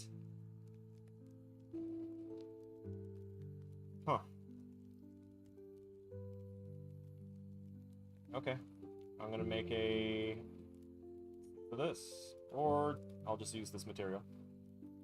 The reason that I am going to be doing that is because I'm going to do this. Shadow sprite. Yes. Now what we do with this is we put its location at 0.1. So it's very, very minorly offset. And then we set this to about 2.25.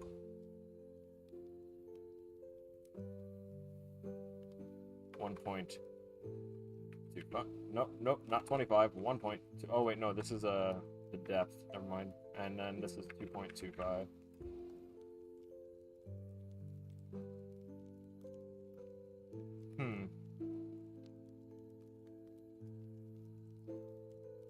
May not be exactly the way I want it to be. Oi. We shouldn't be going that fast. Slow down. Alright, let me slap the different color on it so that way it's actually a thing.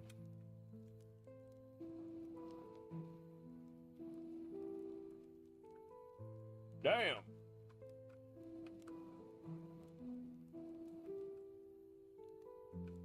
Ah, I see.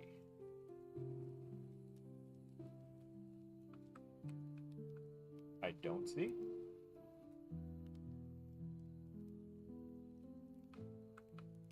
Okay. Maybe it'll do it. I will, however, be making this a little bit smaller. Say 1.5? Yeah, 1.5. 2? 2. As long as it gives it a dark background to kind of offset it, so that way it looks more pronounced. Which it did not do.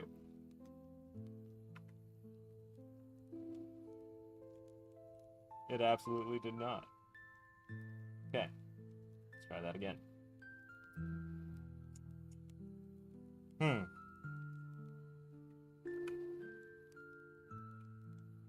going to undo those and undo that. Because this shadow sprite is actually just going to be the regular emissive lit material, but we're going to make this black. Oh no.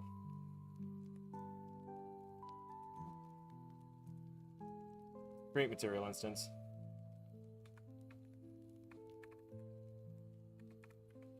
Emissive dark. And we'll have to edit this one so that way it's color and emissive color are both. That's right. We're gonna make it a bright darkness. Advanced darkness. But without being translucent. The translucency was being affected by the lighting, causing it to reduce the darkening effect. So emissive dark. Oh yeah, that's stuff right there, and we'll set that to, what was it?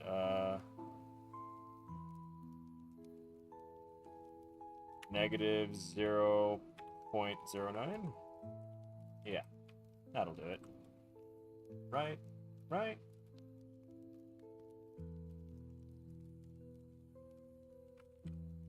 your stuff. Why do you suck? Kind of alright, it's just things are very, very bright. I do like that he just kind of rapid-fired him. That was kind of cool. But he's not firing them in the direction that he's facing. That's something that I have noticed. So that's something I'll have to work with. That was really awesome and satisfying to be able to hit the multiples. I do enjoy that. I do enjoy that actually a lot. Hell yeah.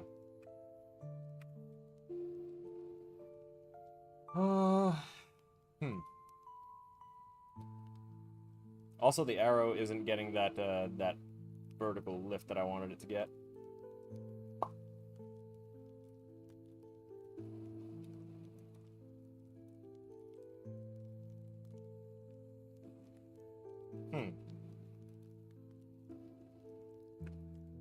So what if instead of here, I applied it elsewhere? Oh, wait a minute. It would still need to kind of go here. But I might also want it to go here.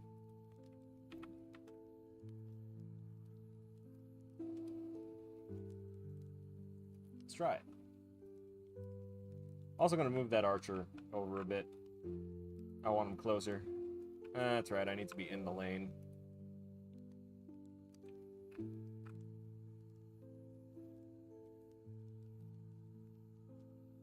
Right there's good.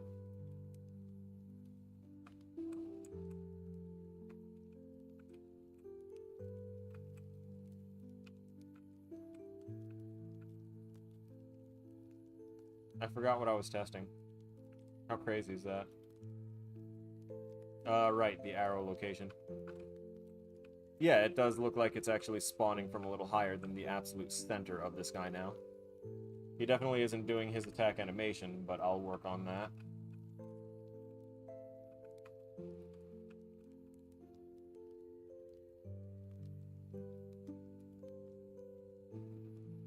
God, I wish there were a way to, like, stretch and deform the sprite without taking it into Photoshop. Really, really wish there were. But instead, what I might have to do here is take the arrow sprite, which I found where? It's going to be in my combat design folder in our arcane archer projectile. I'm going to open this up with Photoshop, and I'm literally just going to export a version of it that already has an outline. Yes, sir. That's what I'm going to do.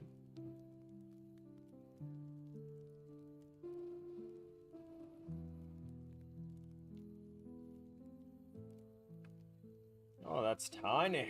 Okay. Now let's do that.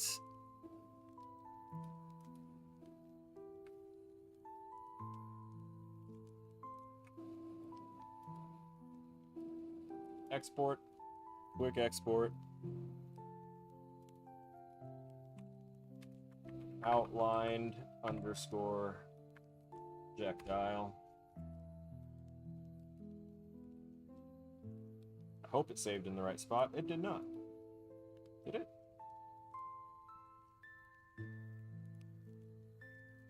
Let me go to quick access. I think it went to my... Yep, it went to rapid game development. Not the right one. Open file location. We want to cut that out of there. Make sure that it's in the correct folder. Arcane Archer over here. Wait. Okay, the background isn't on there. Now let me go to sprites here. Enemies, archer, and I'm gonna toss in that outline. Yeah, it looks great. Apply paper 2D, please. Thank you. So much better. Oh, let's go to the arrow. Let's delete the shadow sprite. Ignore all that extra hullabaloo that we were doing for it, because we're just gonna not forget to make an actual sprite out of this. That means that we should be able to now go into sprites here. And there we go. Oh, because of the emissive, right.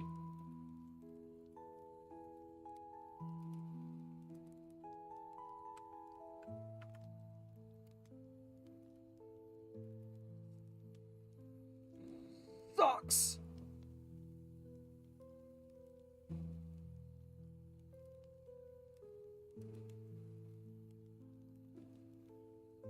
What other ones do I have? Materials. What other ones can I make? Quite a few.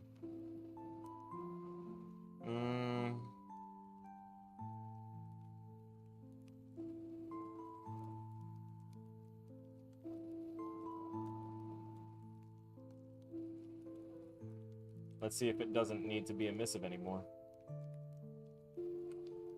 That's dark as hell. Maybe just make this mast unlit. Of course you're gonna be a problem. So naturally we'll just go to parent is the lit sprite. Open up that one and oh cool, you that's right, I made you. So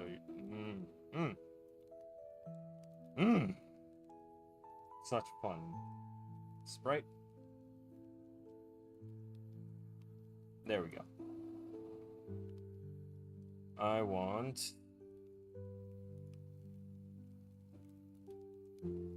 masked unlit sprite material for arrow. So instead of constantly having to worry about coming back here,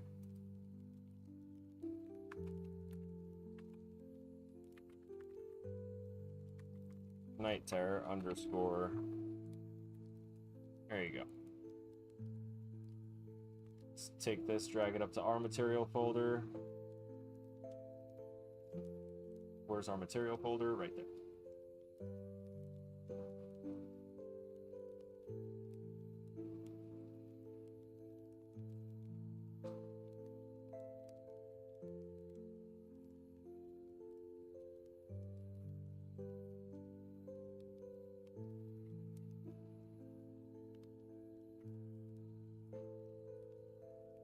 No, the heat might also just be kind of being a thing. It is warm. In regards to my power strip constantly freaking out. Which, is an unusual action for it to take. Should be able to go to Night Terror Masked Unlit. See how that just kind of solidified itself a little bit?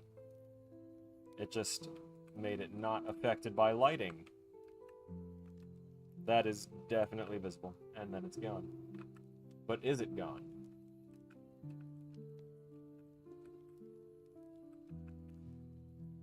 I notice it's not. So I think I need to put a little bit of code in here that says on component begin overlap, if other actor is not player, we want to branch other component, component has tag floor. And if we hit the floor, then destroy actor self.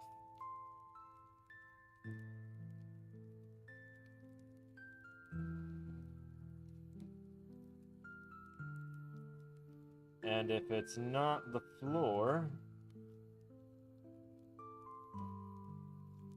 branch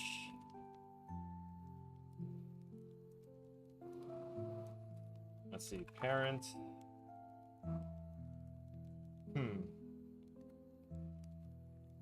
child is child actor.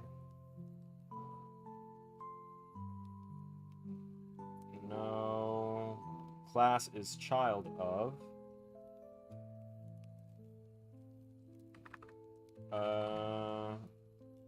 The test class is other actor. Get class.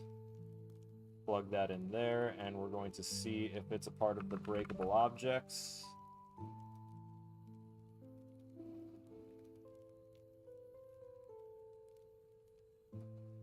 And if it is,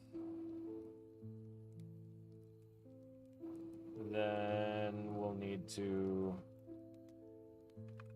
damage.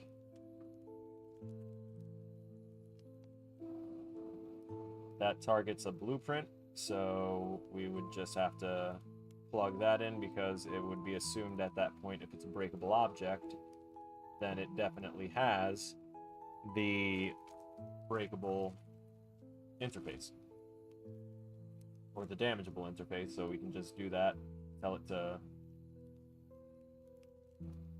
sustain injury, and then set its lifespan to 0.1 seconds, so it takes care of itself right after.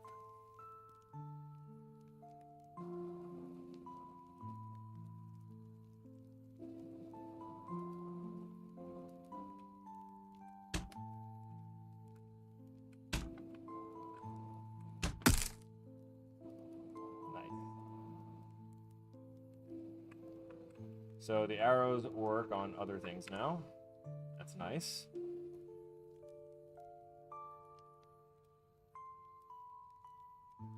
Now we'll need to worry about location.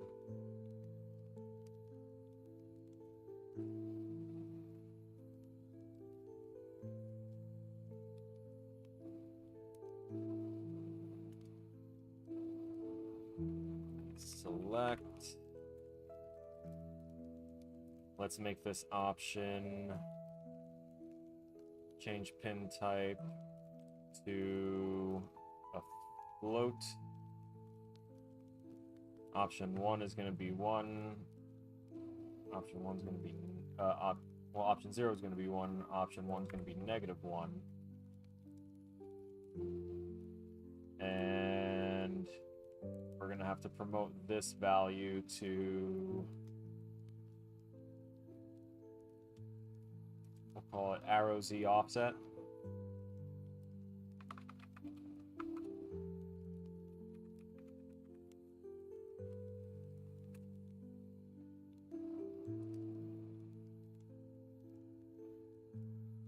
And I want that to be the value that gets multiplied by whatever this is, to plug that in there.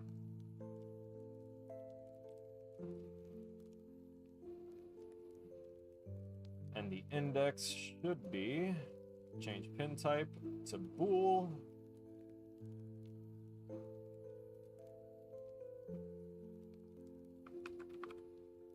Get face right.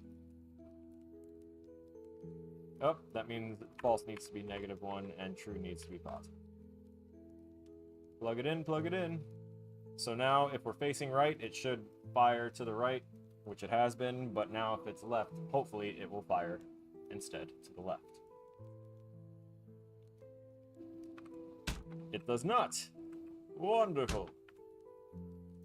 Let's see what I can... Oh, actually it inverted it and made it fire from lower too. Yeah, my brain definitely brain dumped there. Whoopsies! So which one am I wanting to do here? It's just an X value conversion. That's what I'm thinking of. Not the Z. I'm fool. I am fool. I'll still leave the arrow Z offset. I don't mind just popping that on there.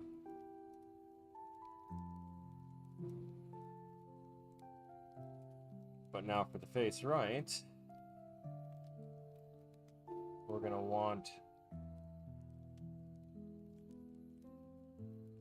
potentially this to be multiplied by this before plugging into this. I think.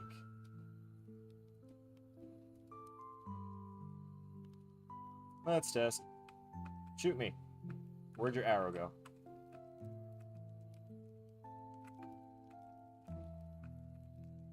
I don't know where it is going. Okay. Let's go over here. It's just gone. It definitely hit a floor somewhere.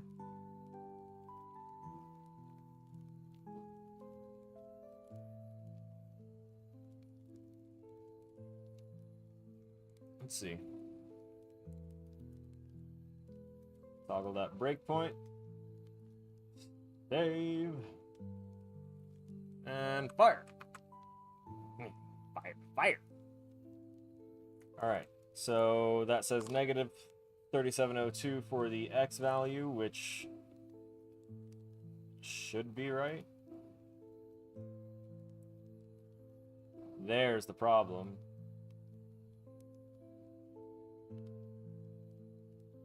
Yeah, that's weird.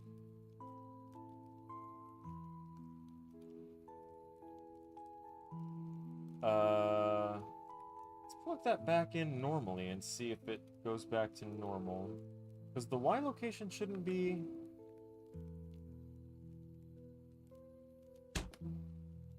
I saw the arrow. Let's turn off the breakpoint and see what it looks like again normally.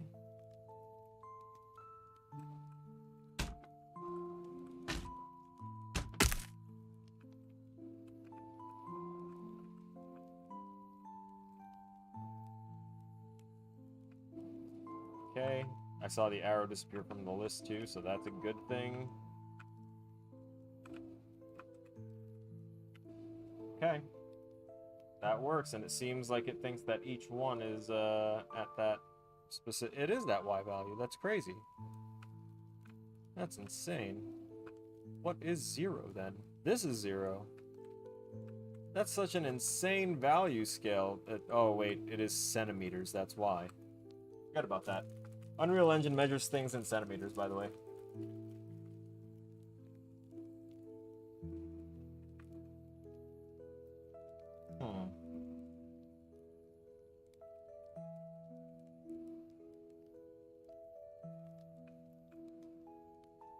So then, this did not work.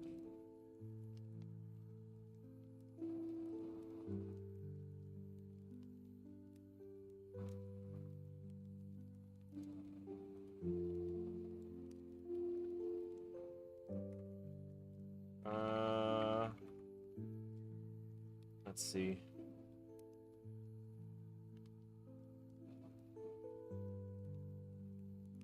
Velocity is already being limited, that's fine. Get max depenetration. No. Add velocity, change impulse at location. Add an impulse to a single rigid body at a specific location. The strength is taken as a change in angular velocity. Interesting. Physics angular, physics linear. Let's see, relative location, get components.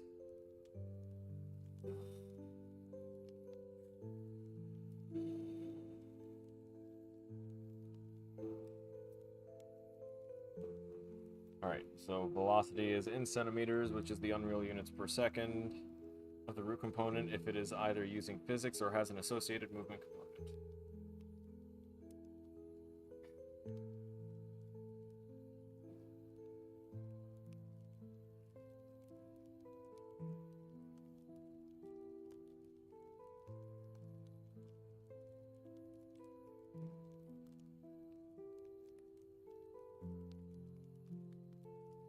See what forward, get forward, okay.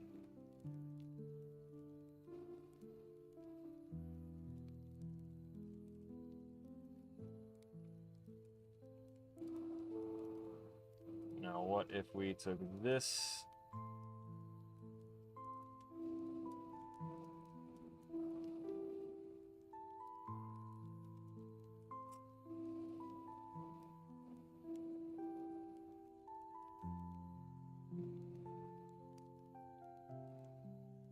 Find issue.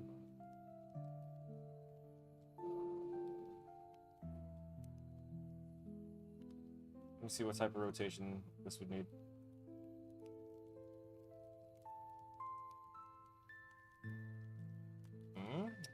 Give me a little more. Thank you. I think it would be this one. Yep.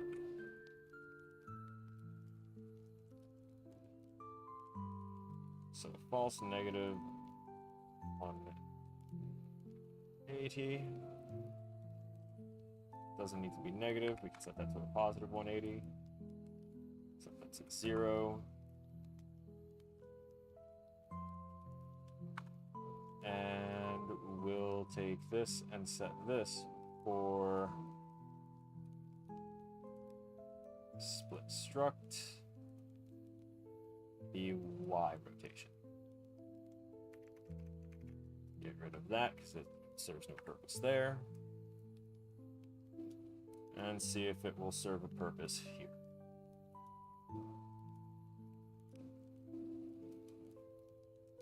I figure if we actually affect the rotation of the arrow, it might actually cause it to go in the other direction.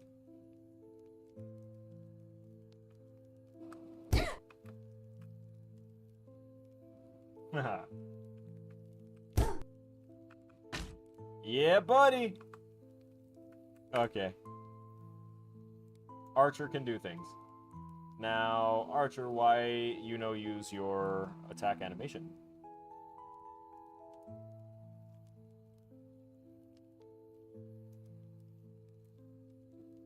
Where do I have your logic for stuff?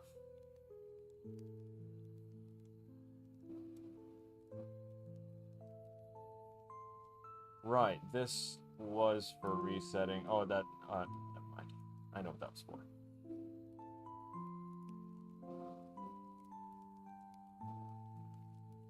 I think whenever this goes off, we need to have it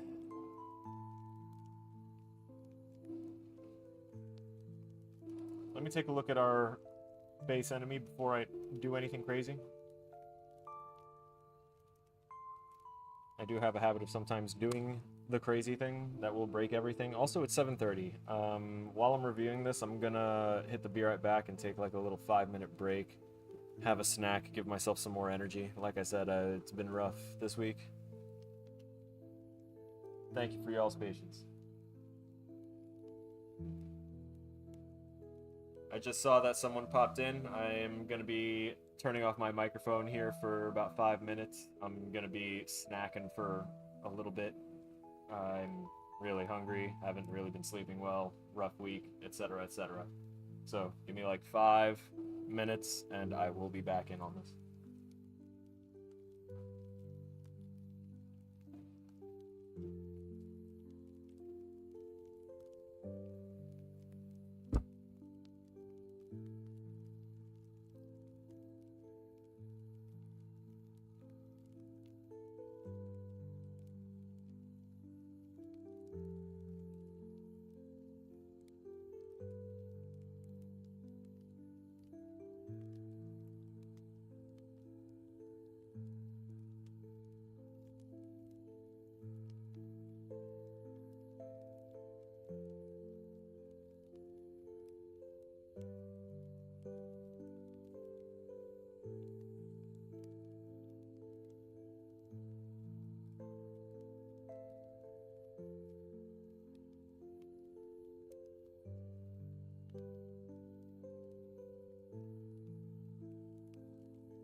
Thank you for allowing me the time to go ahead and have a quick bite.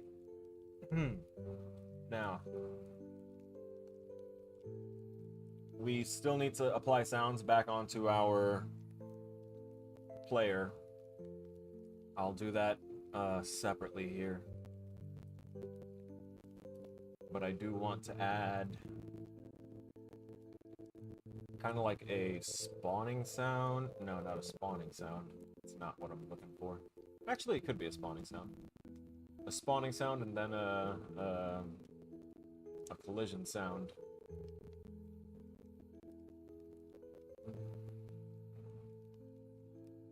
I'm talking about for my damage fields, by the way. I just realized I didn't specify what the hell I was talking about. Because then if I do that, then I can put my sound arrays on my damage fields. And then let the damage fields deal with what sounds are played.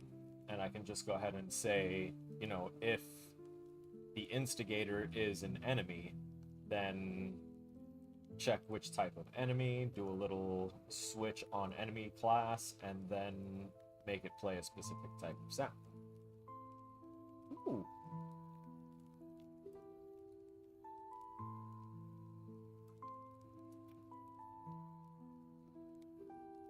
We also just did this, we created this function, but we never used it.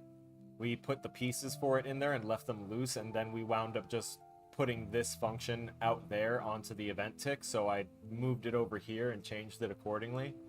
It's not going to change it in the other classes that we've already made, but anything that we make in the future, like the heavy class that we need to make, that will get changed.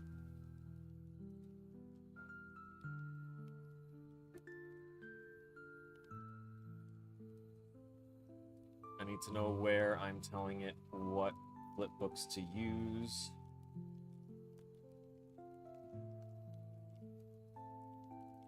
Alright, that definitely works.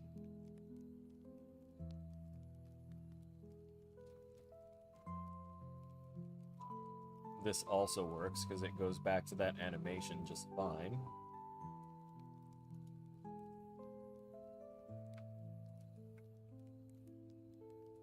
I needed to do those other two things much, much faster.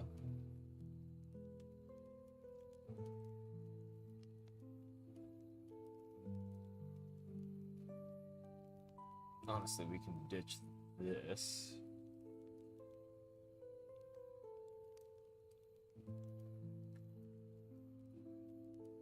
You don't need to wait the fraction of a second. That throws off the feeling of things. Especially when it comes to declaring its death. Probably add that onto the undead as well. Big boy! Where's your thing? Phrasing. Death. There you are. Make sure to set these end target combat things first.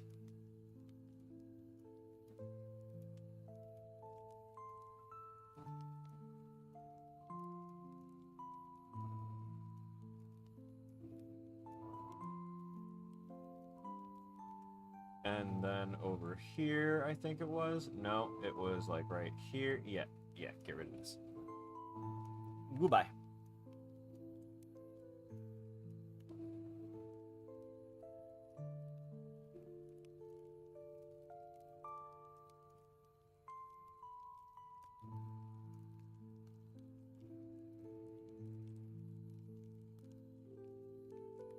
Hold up, wait a minute.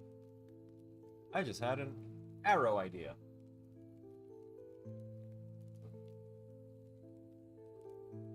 It was a light bulb moment.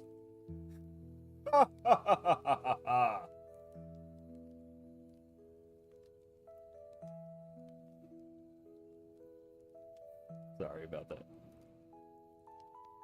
We'll set this to Candelas. I want to move it behind the arrow.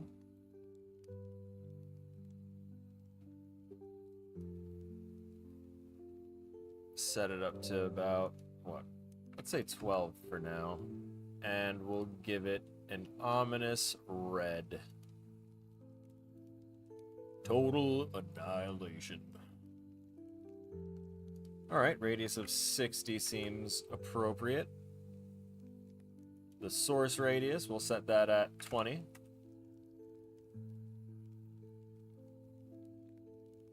Source soft radius, 30. It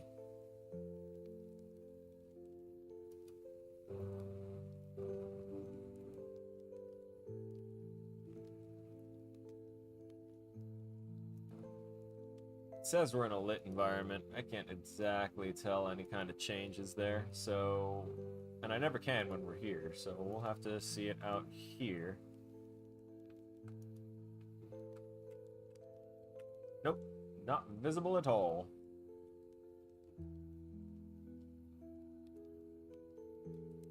So why not? I don't want to use lumens. What is EV?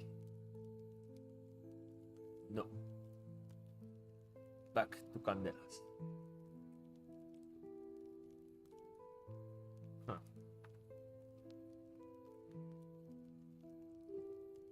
Let me bring an arrow out here and see what is happening as we make adjustments, shall we?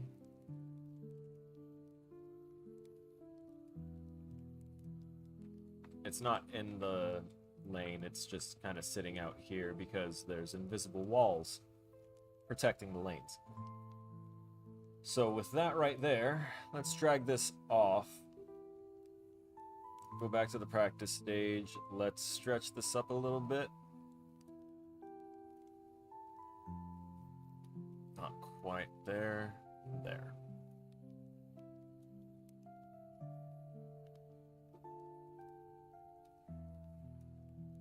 So I see no change in that. Unitless, lumens. Do I have to compile it? Nope, doesn't look like it. Intensity of the volumetric scattering from this light. This scales intensity and light color. Scales the indirect lighting contribution from this, disables any GI from this light.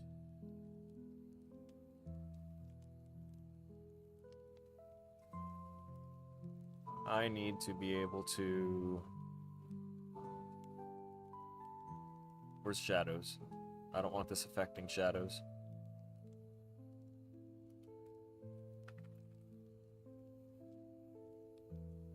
Turn that off.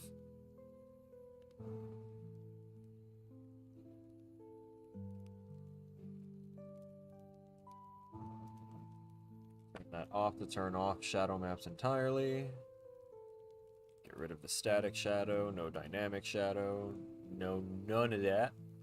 Just nothing. Okay. Now I gotta figure out why it's not showing anything. Performance. The hell are these? You're not... Just not gonna show me? I guess leaving it at 0 might leave it uncapped. I can hope. Samples per pixel, sure, that's fine. Why do we not show anything? Ah, I see. Because it is just completely overwhelmed by the already existing light. Right. So, about that. Let's go here.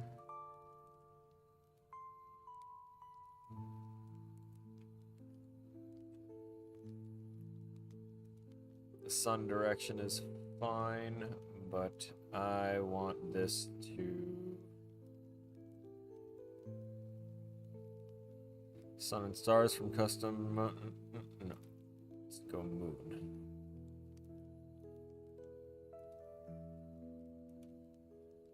You're not letting me change.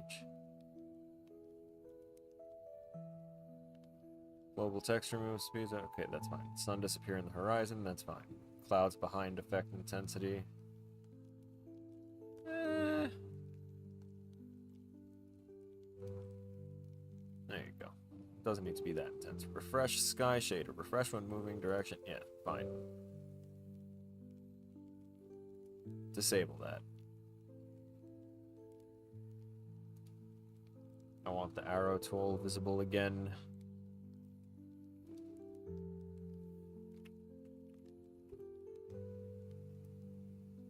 Shrink the size of the sun. Ha! That's crazy.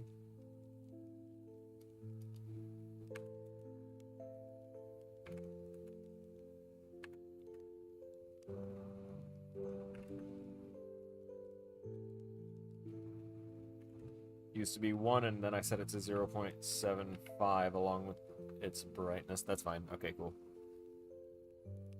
Love me some bright stars, though. Give that a little bit of a boost for later. Light brightness. That's fine. I'll leave the rest of the settings alone for this. This is the BP Good Sky. It's an asset that you can get in the Unreal Marketplace, or I guess now it's called Fab. And it's been free for years. Alright, I think I should be able to now set the time of day.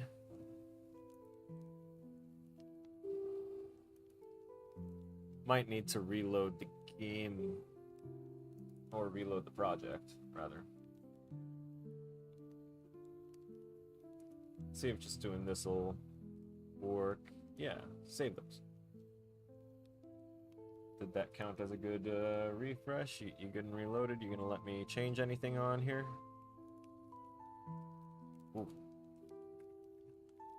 No, you're not.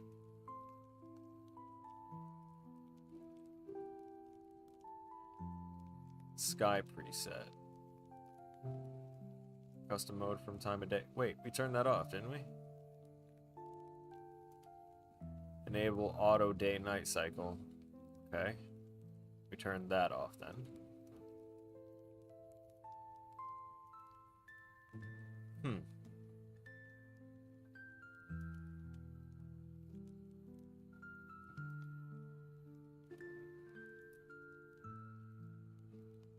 It's interesting. It lets us change some things, but not all things. I love the options, though. Take the Cumulus B. Unfortunately, it doesn't seem to want to let us do that.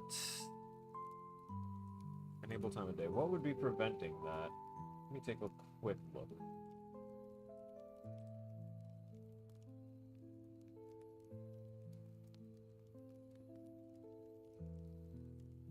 CB daytime. Oh no, you leave things as like new variable 0 and stuff. No, what did you do?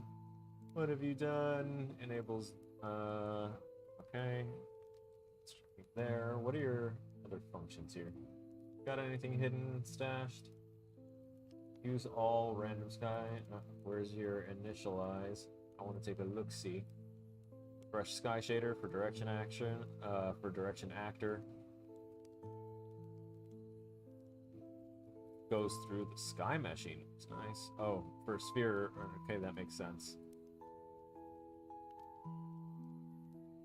Checks for random weather, being the use all randoms. Ooh. Okay. Yeah, buddy. Oh man, my wiring add-on actually makes this part in particular look really satisfying. Time of day for custom mode, clamped between 24 for 24 hours. Where's this going?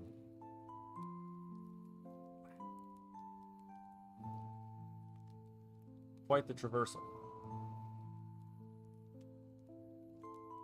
Unchecked time function. You misspelled uncheck.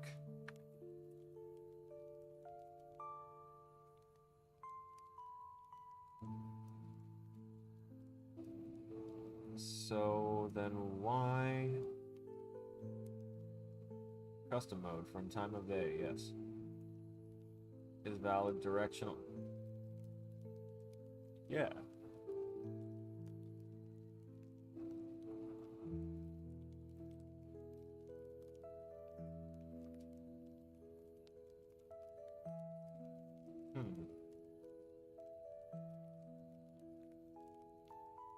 Let me try and reacquire the directional light.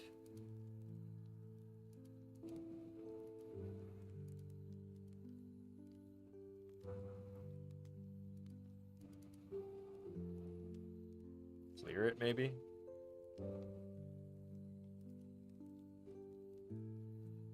And now enable time of day is there.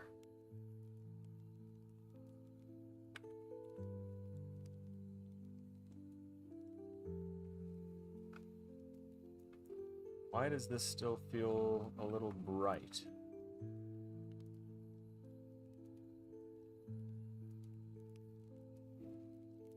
Leave cloud style normal, do that.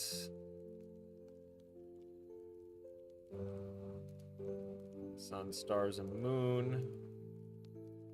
A hemisphere.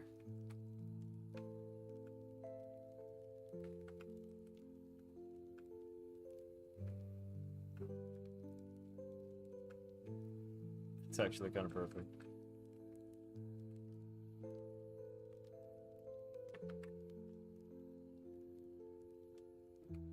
Oh, there's the random arrow that I was using to check. I saw the light. Ow. I forgot that I was trying to do a light thing, and yeah, the light can only really be seen in certain conditions. I need to add something more practical that kind of conveys what I'm trying to show here. And I think I've thought of the hilariously simple solution. In fact, I know I've thought of the hilariously simple solution. So instead of using this point light, let's just delete that because it's pointless. And we're going to instead add another paper sprite. And this one is going to be pseudo glow. Yeah, buddy. And it's going to be... Oh, wait, I'm pretty sure I have, like, some particular effects for this. Custom translucent, unlit. Yeah, where's my translucent material?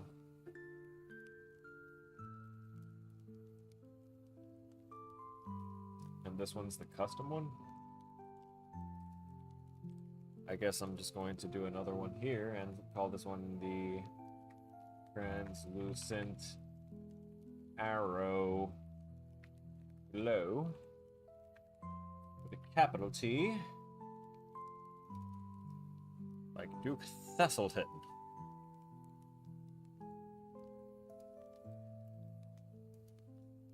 Or Wesselton. Weaselton. Wesselton.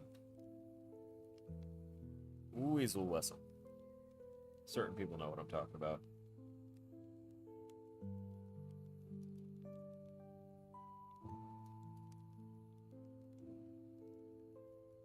Oh, I don't have your color shown, do I?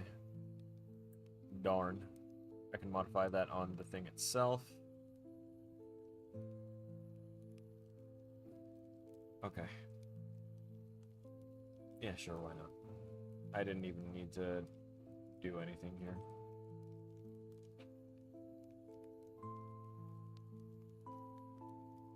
As in, I can go back to my other custom translucent and not have this exact copy taking up space.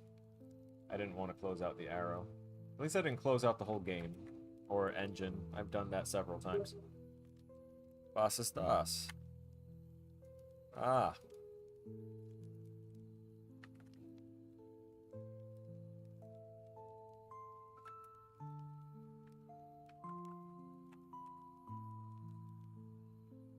gonna see if I can tell Steam to stop snitching my conversations.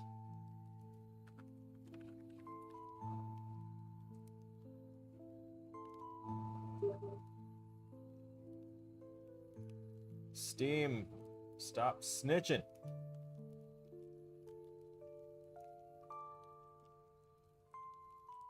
Let me take a look, see what you said here. What niche games you've played that you think deserve more attention? Ooh. Ooh, that's a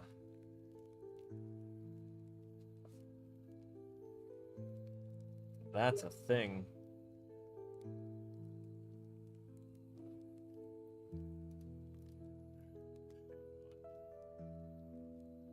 Hold up. Wait a minute. It's not at the very least that person could talk to me here on the channel and not have everything popping up in front of the stream.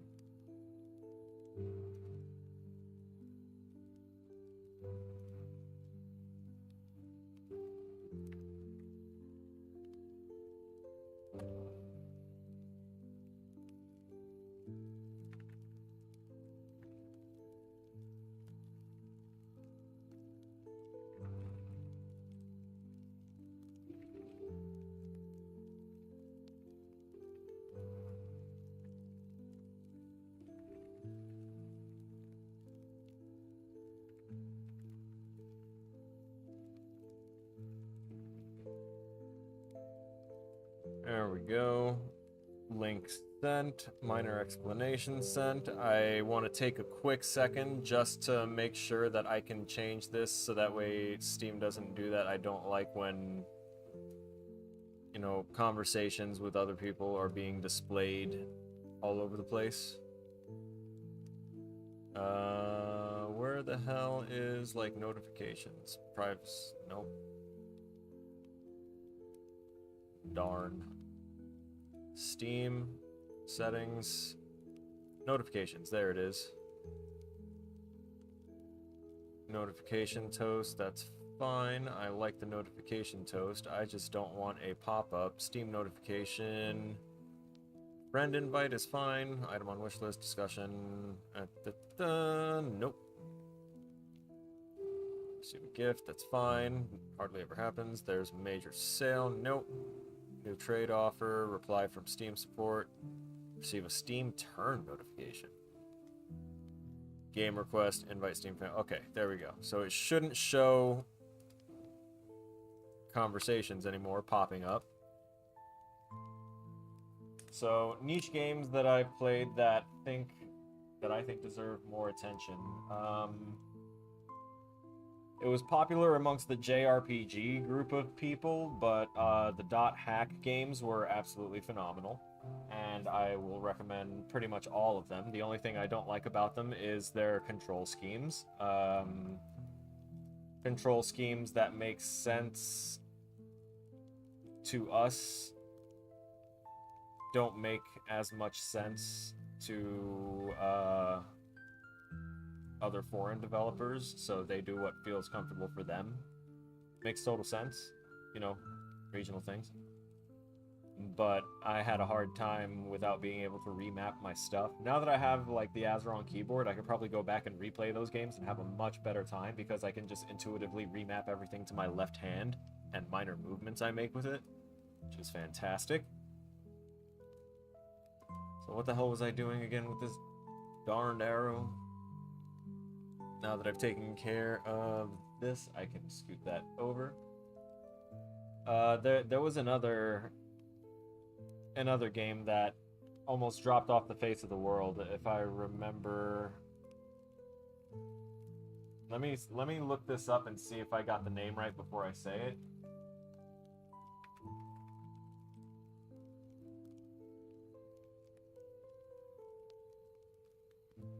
Yeah, you got any screenshots here? Notes.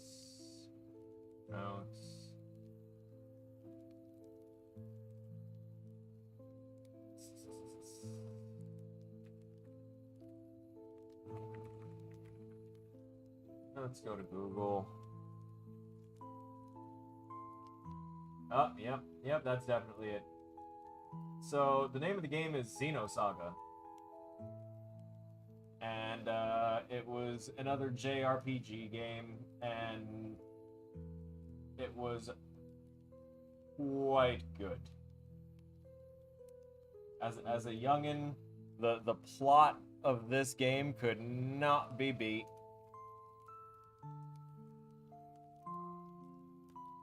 It was great. It had a lot of like high tech, almost like what do you call it?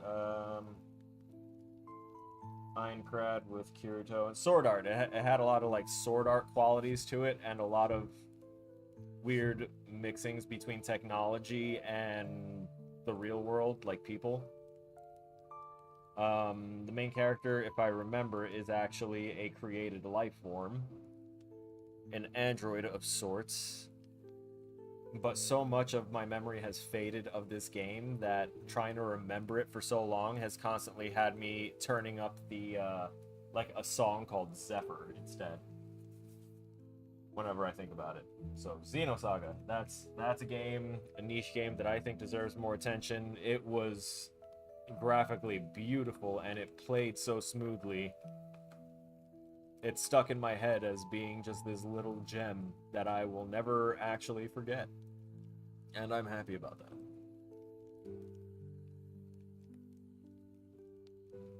I think I may have used the wrong ruins in the back here. There's a different sprite for that. I need to look into that. Always open that full one. Oh wait, that is the dark one, isn't it?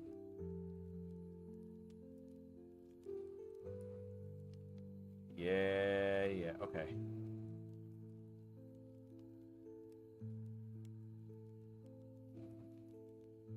Do I have a translucent, custom translucent unlit? Woo!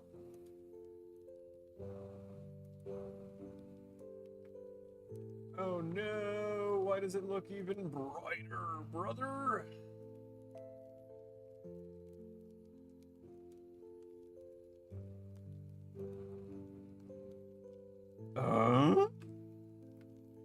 Reggie? What kind of interactions are these pieces having here? Ah, I see. I see and understand now.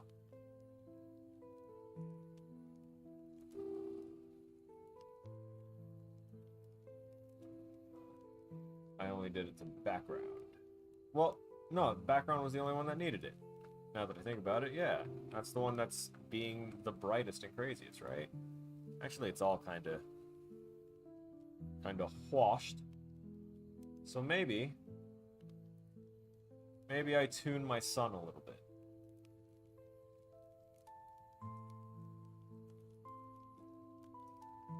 After I finish doing the thing that I was doing here, because I keep on getting super distracted and bouncing around because I didn't take enough of a dosage because I didn't want to be super wired all day. Or all night, for that matter. That's not the file explorer I need. I need this one. So first off, where's that?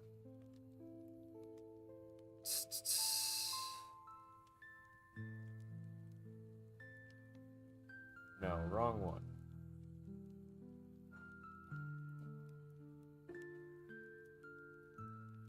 Translucent.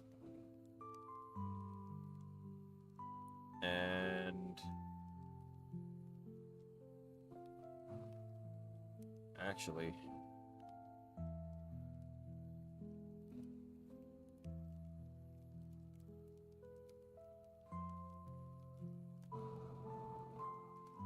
I need this to be something else.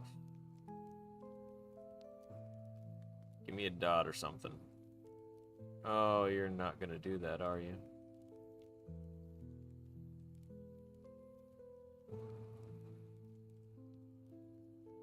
I need to stop hitting that too.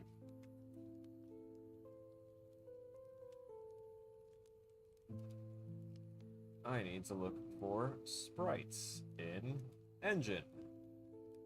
Really?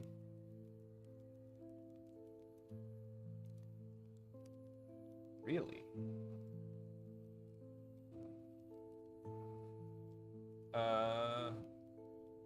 Hmm.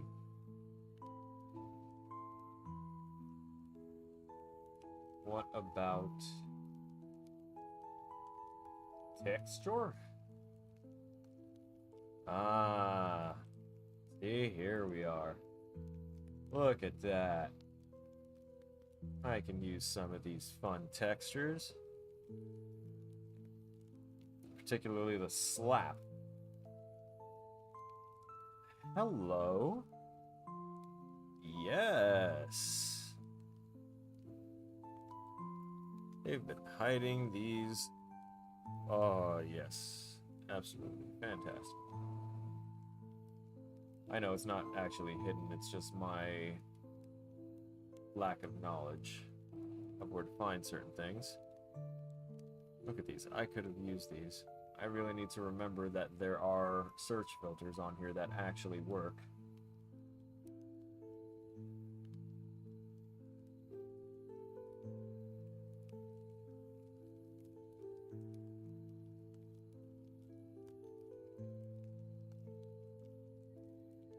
My problem is, I know that there are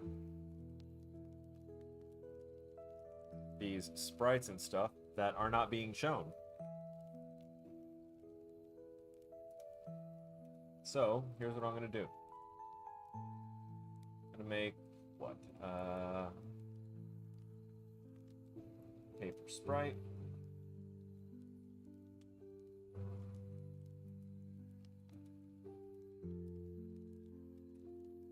Darn that too.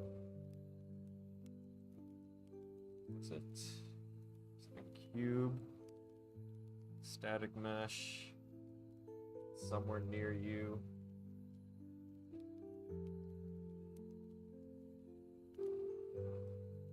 Editor material, editor meshes. Editor shapes. Yeah. Incorrect.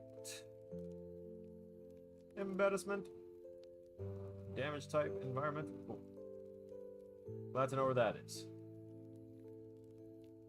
Engine meshes. Skeletal cube. Oh. A cube's skeleton. Makes sense.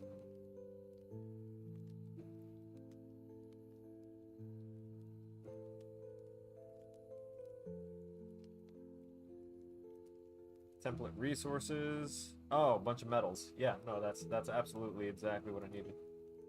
Then again, I just realized I had those filters on.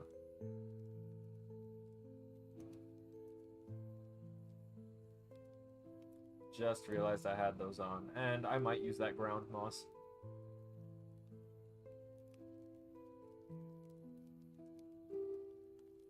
A background cube. Interesting. I'll look into that a little later.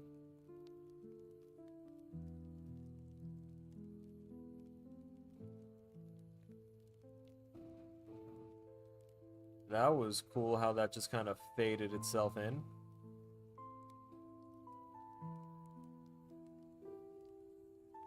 Anti-alias text material, translucent, default particles. Man, look at this.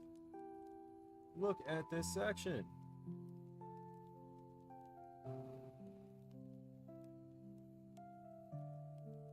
World grid materials, new base flat material. I don't think this is what I need. I don't see the resources I am looking for here.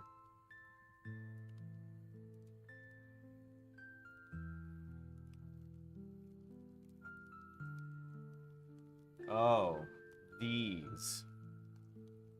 Ugh. Field nodes.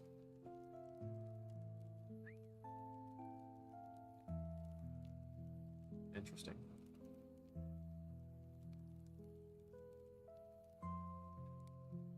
Materials. It feels like it's not going to be in materials. Probably meshes. I really feel like it should be in meshes. And then we wind up with nothing. The fat floor box with a pH, my guy.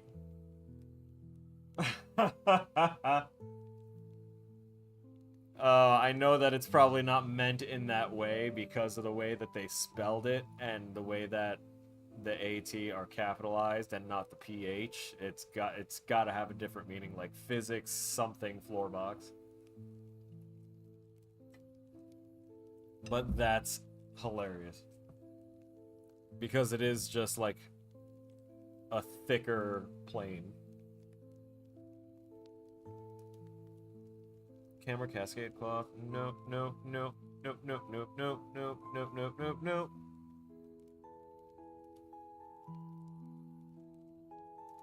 Again, the thing I'm looking for is like the baseline images that are available in the engine for plugging into things. Oh wow. That's lovely. But still not what I need. Yeah, I don't think I'm gonna find it. Let me go back up to engine here and type in dot. There's dot product. Looks like that's the best it wants to give me.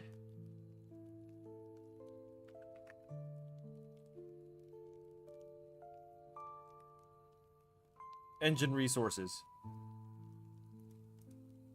You.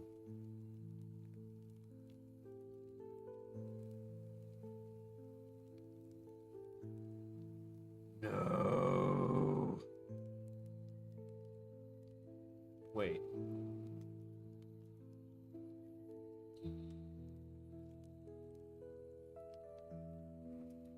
Saw, dude. I'll take that. That might work for me.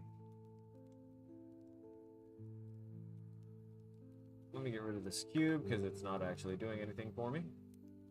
Let's go back here. Put that on there. Got a 1 and a 1.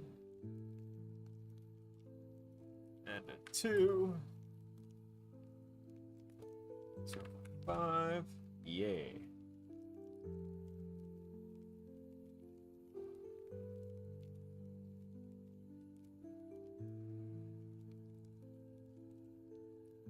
Red, the color of ouchie. Of you don't want to be near. You just want to stay clear. Yeah, now the arrows are visible.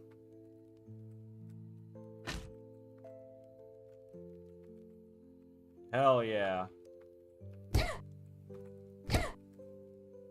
Dead. Destroyed, absolutely shammered. Awesome. It looks good. That'll work for me. Now I'm going to need... Take it out of the goods guy. The archer still needs to be here. I need to tell it when to attack.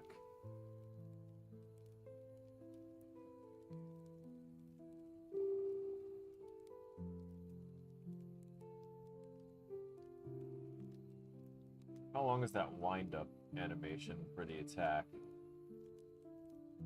Enemies, archer, attack.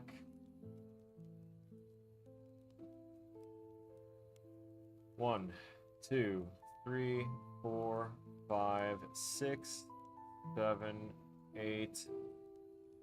So all but the last frame.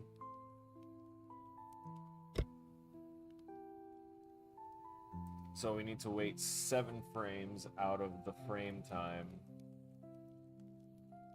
I didn't put the frame time thing on these guys. I need to... Let me go to my blueprint and create that in the enemy template real quick.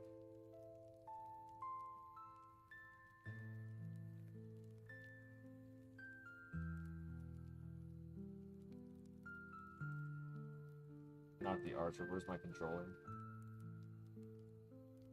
I'm just gonna copy this. Paste it there, and disconnect those two so that way I can plug in our own right there. And that's that.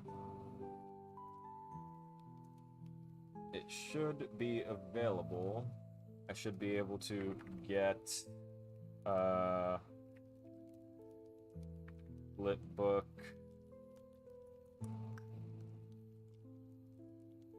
The hell was the name of that? Get this flipbook. Sorry. Yep. Get this flipbook frame time. It exists. I have it. So I can actually go ahead and plug that into things in various locations where needed. Although it doesn't seem like I have it here. Yeah, I'm not using that at all for these guys yet. Eh. Alright. So I can go ahead and set a delay now. Equal to get this frame time. And... wait, why do I cast the player?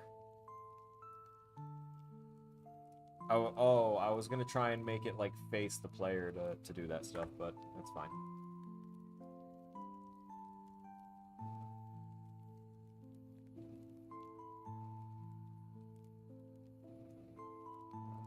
Frame time. Sorry. Frame time times 7. I'm gonna say times 6. Multiplied by 6. Just to see how it goes. With trying to get the attack out. Because it is very fast that it just lobs an arrow out.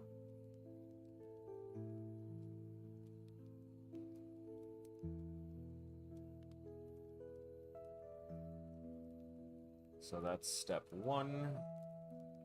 So you do it. You waited, but you didn't change your animation. I didn't tell you when to change your animation. That's right. Because I'm a fool. I'm a foolish fool. So we'll go ahead and get a copy of the sprite here, and we'll set looping none.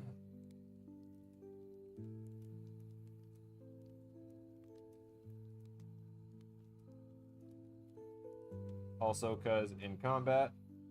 wait a second, is that being checked up here? Yep, that is. Let me not worry about that then.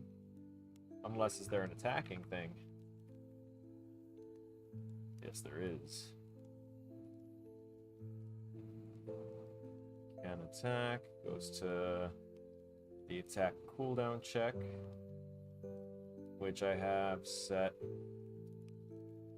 where was that attack cooldown check happening again? Oh, wait a second. Yeah, I know where it's happening. Never mind.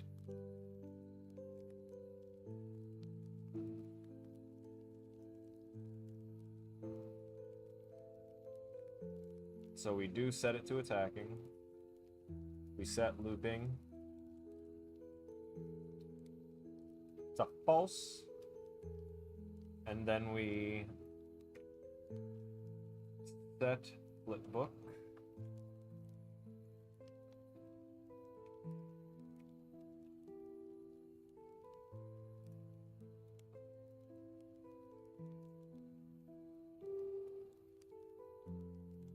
So we want to set this flipbook to the new, or to its attack animation. And then we want to, just as a contingency,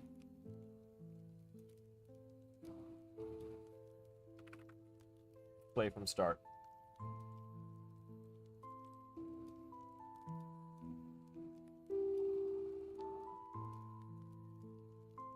And in fact, we want to get attacking anim and plug that in here instead of doing the other thing. Because that should already be preset in as well. So once we're playing from start, we wait 6 frames before the arrow spawns and launches. And once this happens, we want to make sure that we set attacking to false, because our attack is complete.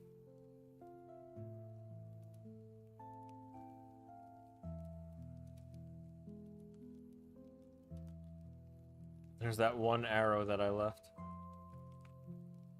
Hey, yeah, buddy.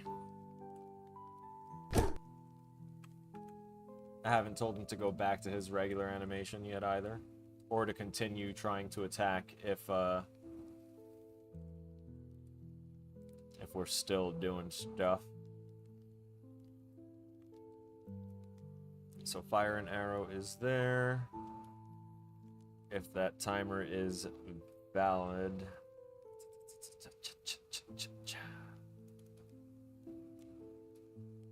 I really need to stop double-clicking things.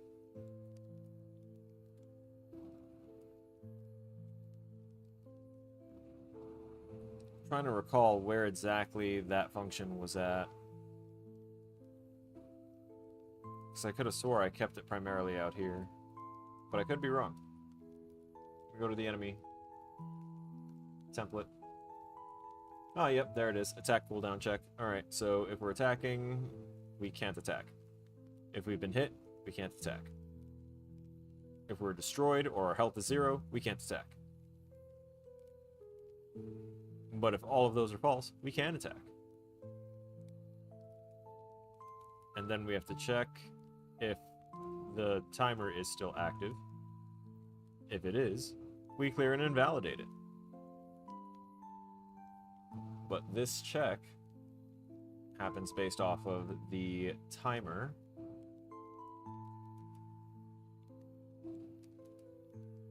that we have here set to attack rate, which is at 1.35.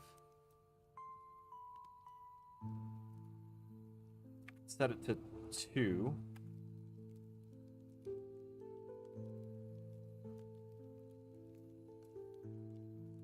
Let's also make sure these are all right. We can set this to update health bar, since we fixed that function up, so we can get rid of this.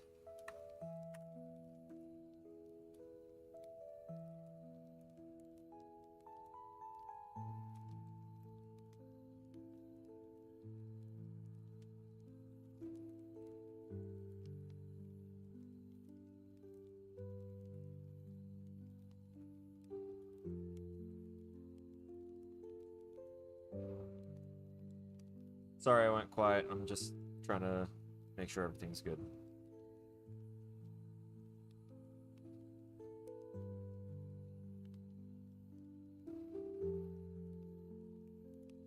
Once when the timer would otherwise expire multiple times. Yeah, once per frame. It's fine. What is this? Why is this here? Be gone, whatever this is.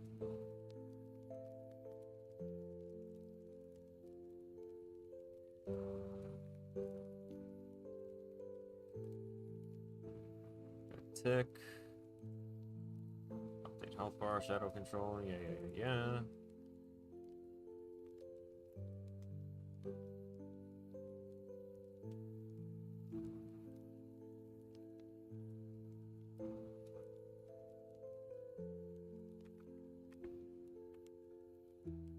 We're basically gonna reiterate this here in reverse order.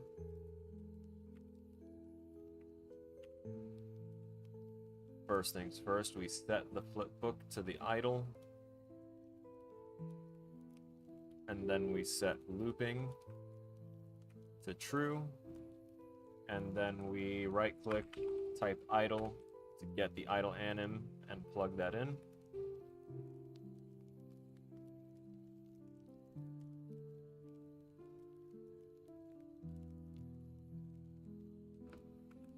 attack. And he goes back to normal. Nice.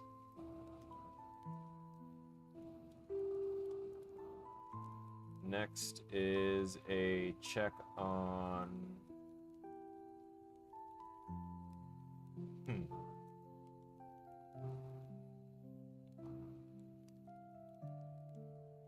A check on why it's not firing several times.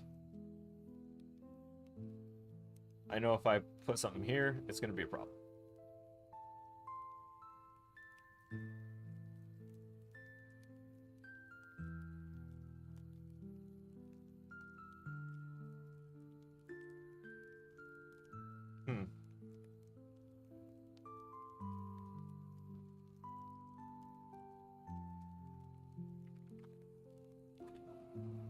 I wonder if a gate with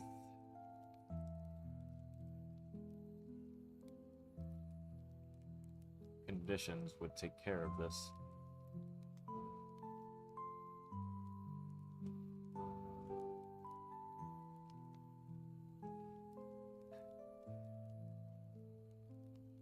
I feel like maybe the timer check could be... No. Let me figure out what's going on here first. Let me see what's stopping it from getting to there. How often it's failing to get there, I should say.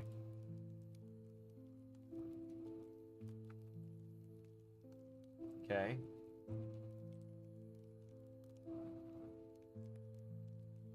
He's attacks. And... nothing more.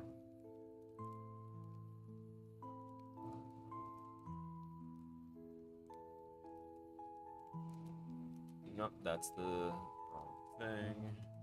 Let me look up and around here. Should be, yeah, we do see signal flow going through here. So the health bar goes through. This does go to true, but it's still blocked.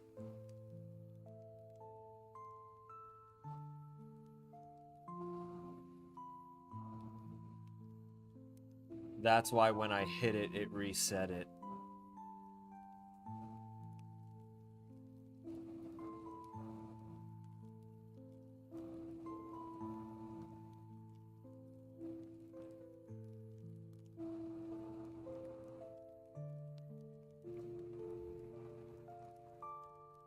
Okay. So... how can I adjust?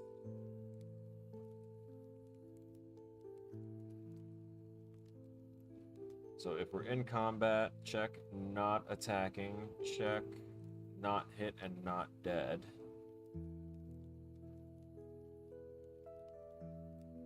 That's fine. Well, no, once we finish the attack, it should reset itself.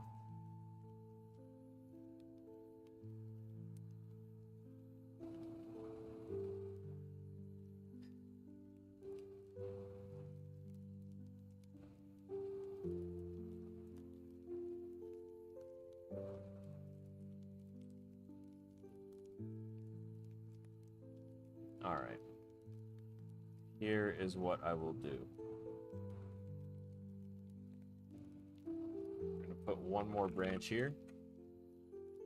And this one is going to check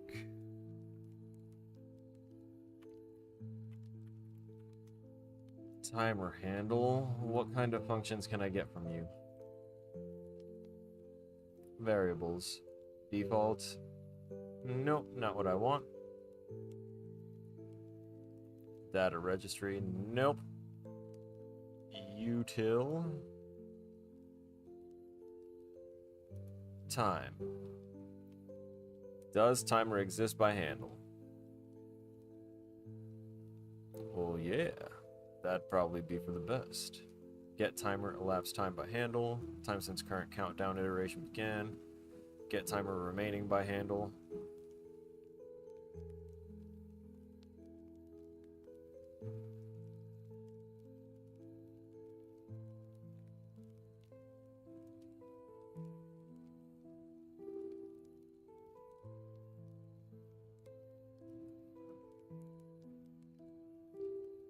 The branch doesn't go there. My bad. It's supposed to go before it. And the true. Give it a branch.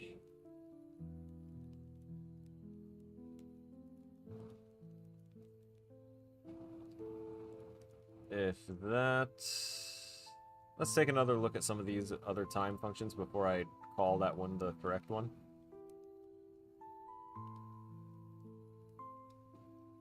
Ah. Is timer active by handle? That's what we want. Because once it's not, that's when, you know, this is fine.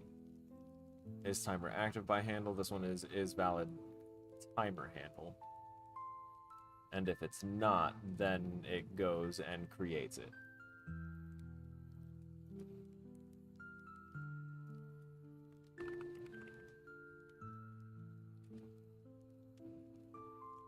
Could be one or the other. I'll just have this here as a just in case.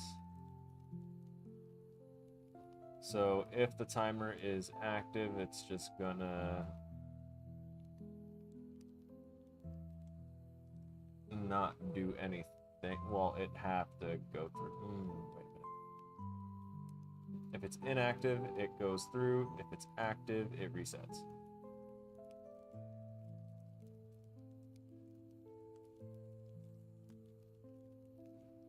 I think that could do it.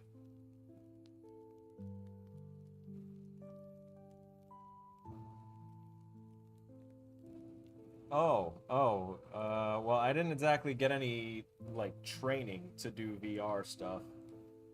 And what I can say about trying to figure out how to do VR development on your own is it is a pain in the ass and a lot of YouTube tutorials. That's kind of why I wanted to take the VR class, was to improve how I was able to perform and basically support the Kaiju project, was by taking the actual dedicated VR class that was actually being taught by the same teacher that I had in the collaborative class. So yeah, I wanted to take it. That way I could do better. Trying to do it without, it's rough. Although what the team is currently putting out, crazy. I've been keeping up with their updates. I haven't jumped into it in engine, but man, they've got some impressive work done.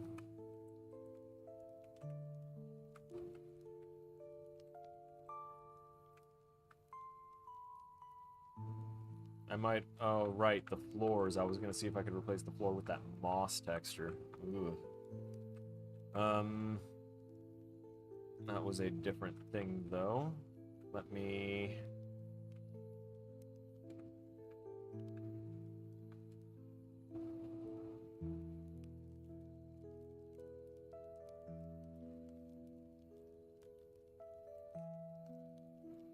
I forgot what I was looking for. Right, I was gonna do a test. Let's see if he keeps attacking.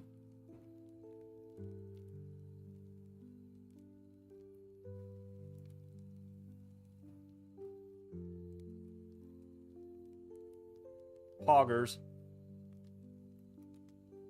It works.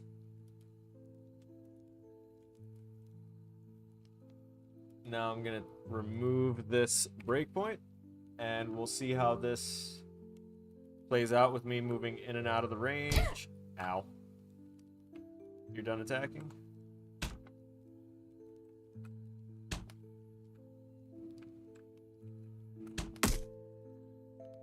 Nice.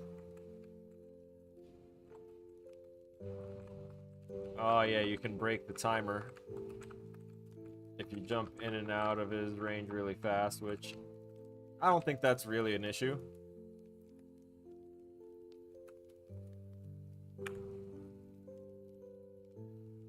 Okay. So he's working right.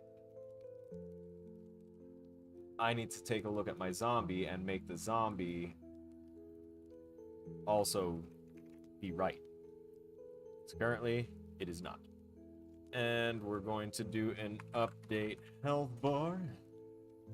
Oh, yes. Plug that right in there. Get rid of these. Just to tidy that up a little bit. And since you're based off of, or since you are basically the originator of this attack function, let's scoot you in there. Aha. If you're in combat, if you're not in combat, you can move. Yeah, correct. Correct. Let's double check the thing that we did here, and it was, aha. Get rid of this one, don't need that. This, yes. And it was true goes into reset, false goes into do once.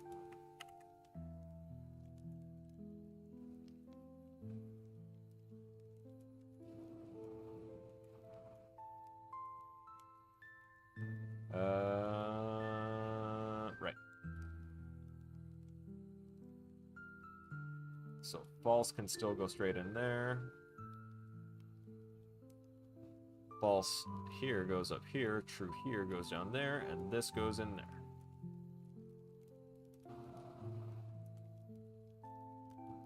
I want to see if this fixes them up a little bit. I want to change the attack rate for the zombie to 1.5. They can be a little relentless. And I have to be able to recognize that and accept that I don't want them to be that way.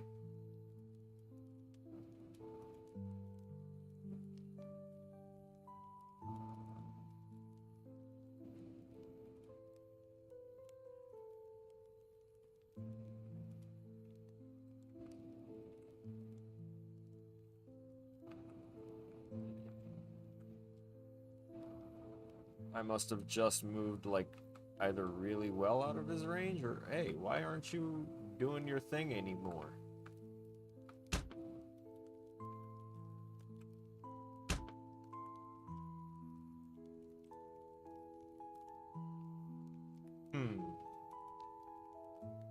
You were just working.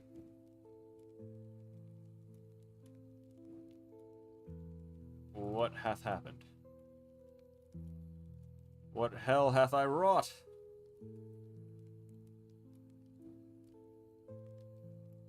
So if the timer is not active, we continue. If it is active, we reset that so it can go ahead and take care of itself later. Yeah, this should still be working. I didn't change anything on this.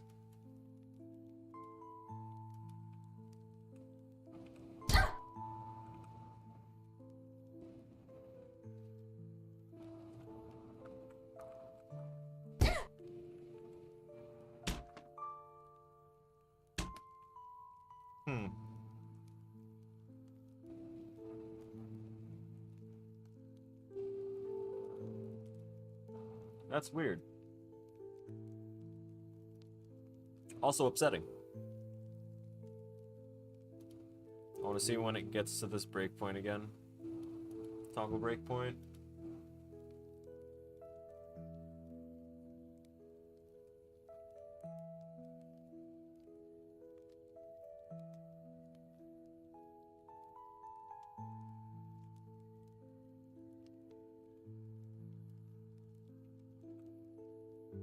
Okay.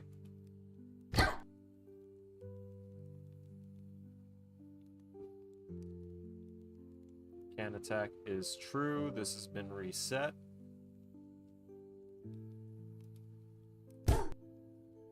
So what, with the breakpoint you like to work?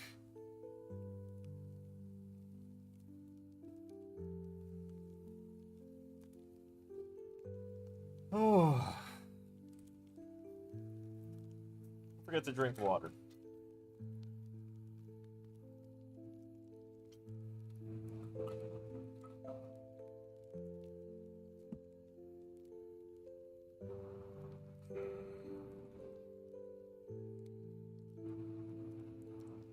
I'll have to figure that out. I don't know why it is being that way, but we'll figure that out.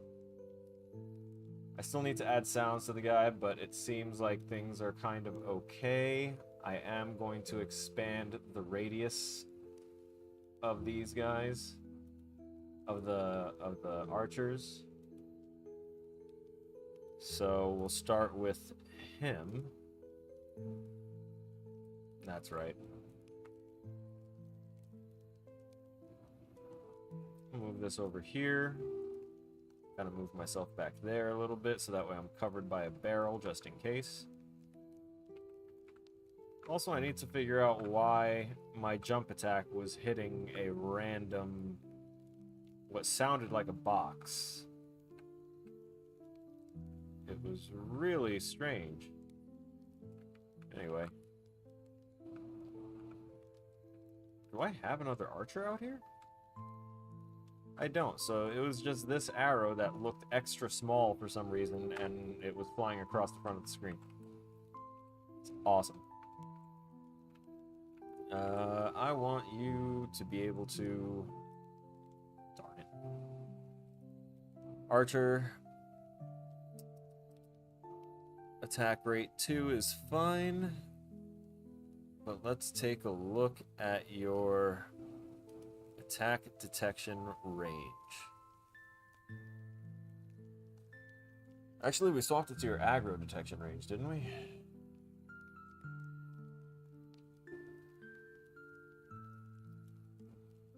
Let's check. Yep, aggro detection range overlap.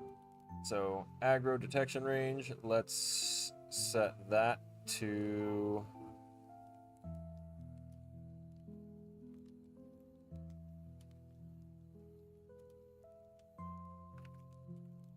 750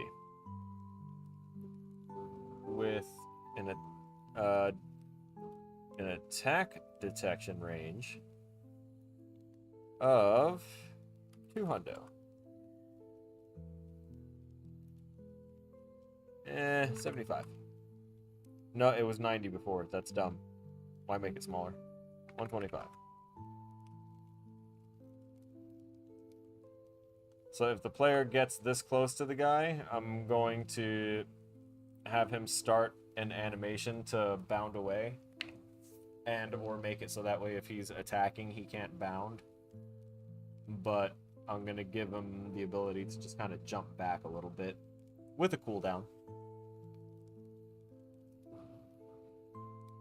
That'll be a little bit later.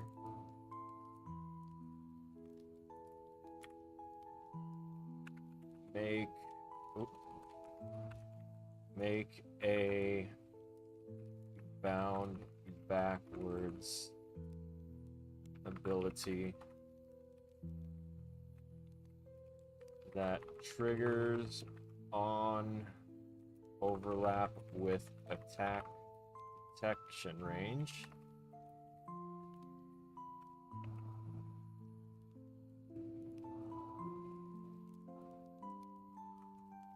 Cooldown of 5 seconds.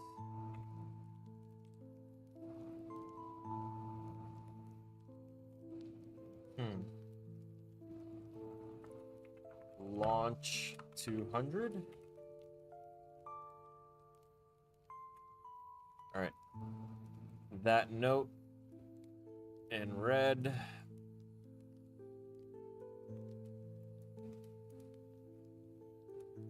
Good reminder.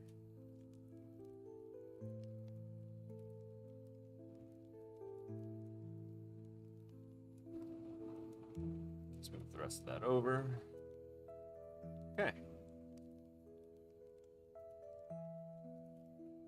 The zombies, though, I still need to test the zombies.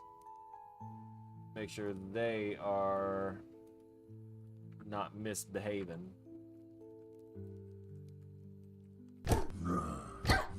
Yeah, buddy. Damn, he beat the hell out of me. I think I'm gonna take a hit off the menu there. Or at least remove it as one of the qualifiers that lets them reset.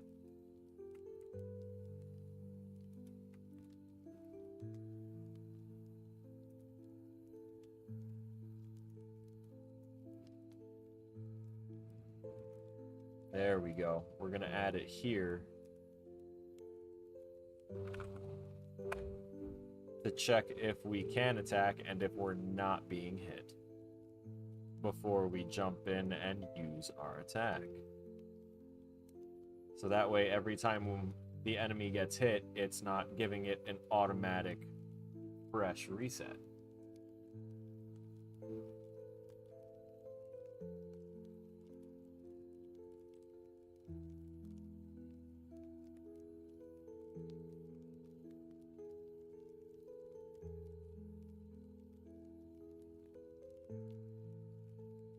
I think true also needs to go to nothing, and then I can sequence. I'm gonna scoot this over so that way I have space.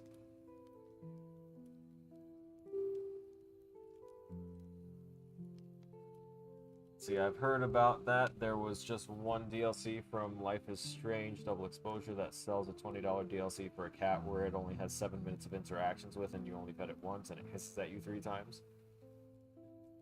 That's wild. That's wildly dumb.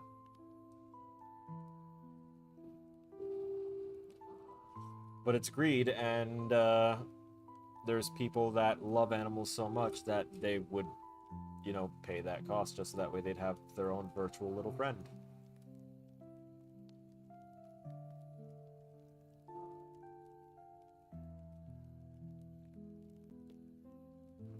If the timer's active, we shouldn't be going on. If it's not active, then we do that.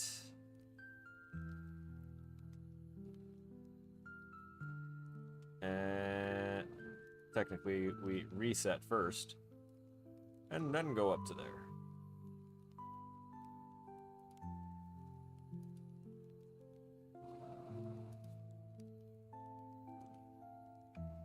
Let's go, Zomboni.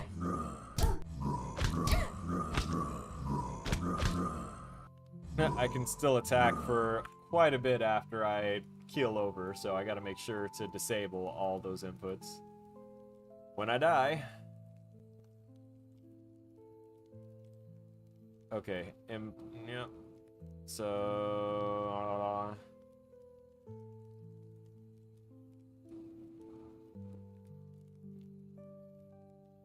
branch.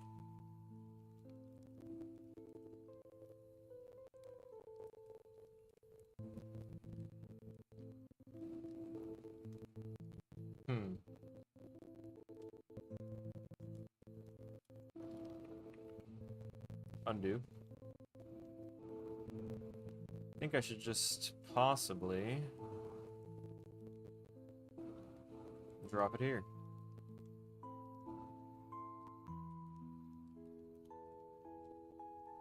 And dead not.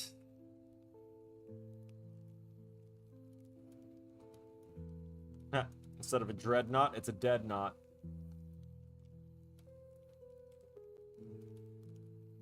Also, we'll be done here after I go ahead and modify this last little bit.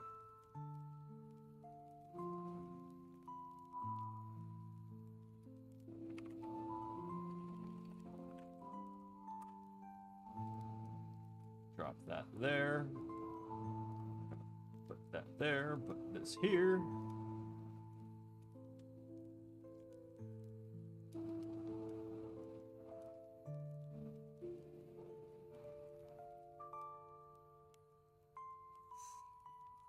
Dead. Get to the dead knot.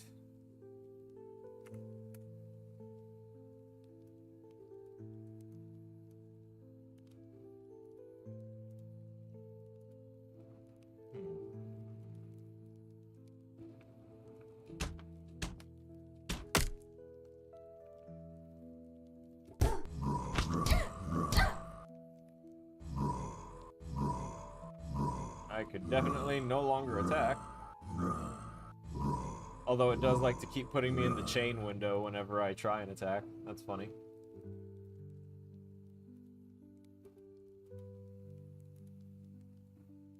Oh, man.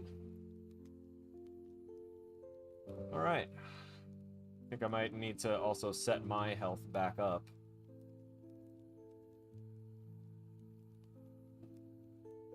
Where's my player? I don't have my blueprint up. Health. Default values. Let's see. Current HP. Max HP. Set that to 25.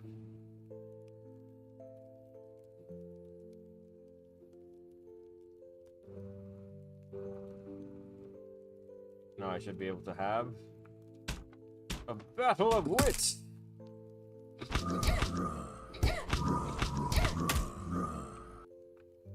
Yeah, that's right.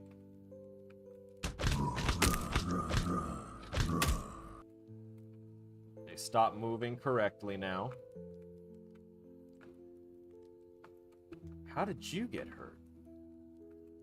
Oh, do you just like... Oh, I didn't set up your bar. That's right. Okay. And I know the world just kind of ends there. Right here. But it's okay. We're safe from walking off the edge of the world. Oh, okay. Where'd you come from?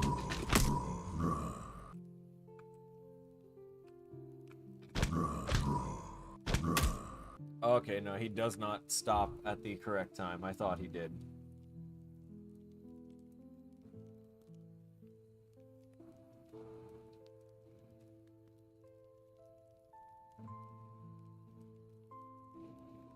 I think one of the first checks should actually be over here if it needs to...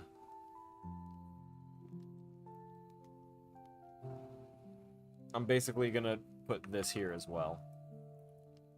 We're gonna extend this to the left a bit.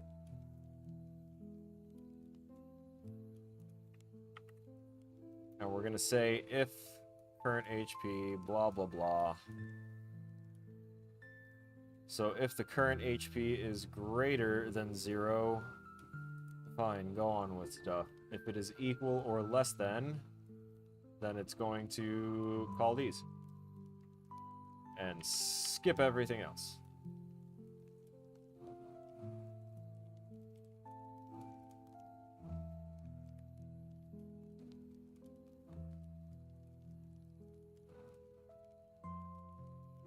And that should include stopping movement. So let me expand this a little bit and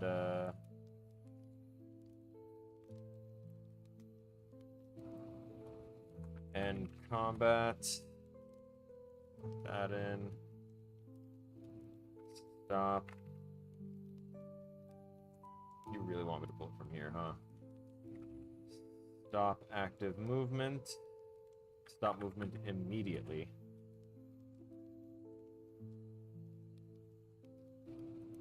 Plug that in there. That. Okay.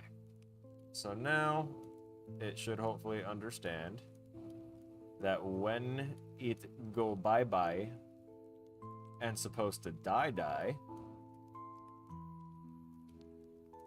it'll do that without trying to low ride. Come here. Get back here. Fight me. You're still moving too much. I'll figure it out. We're out of time. Alright, ladies and gentlemen, that'll wrap it up for today's stream. I'm going to give thanks to the sole participant of today's chat, and that was Abman. Thank you for being here, brother. I appreciate you. I look forward to seeing your active projects in the future as well, and want to, you know, give you a hand wherever possible, whenever needed. And I'm glad that you stopped by here to these streams in particular, because these are some of my actually favorite streams to do, because I can just kind of puzzle things out and talk and explain and ponder and postulate and all those fun P words. But with all that said and done, ladies and gentlemen, I will see y'all in the next one. Stay frosty.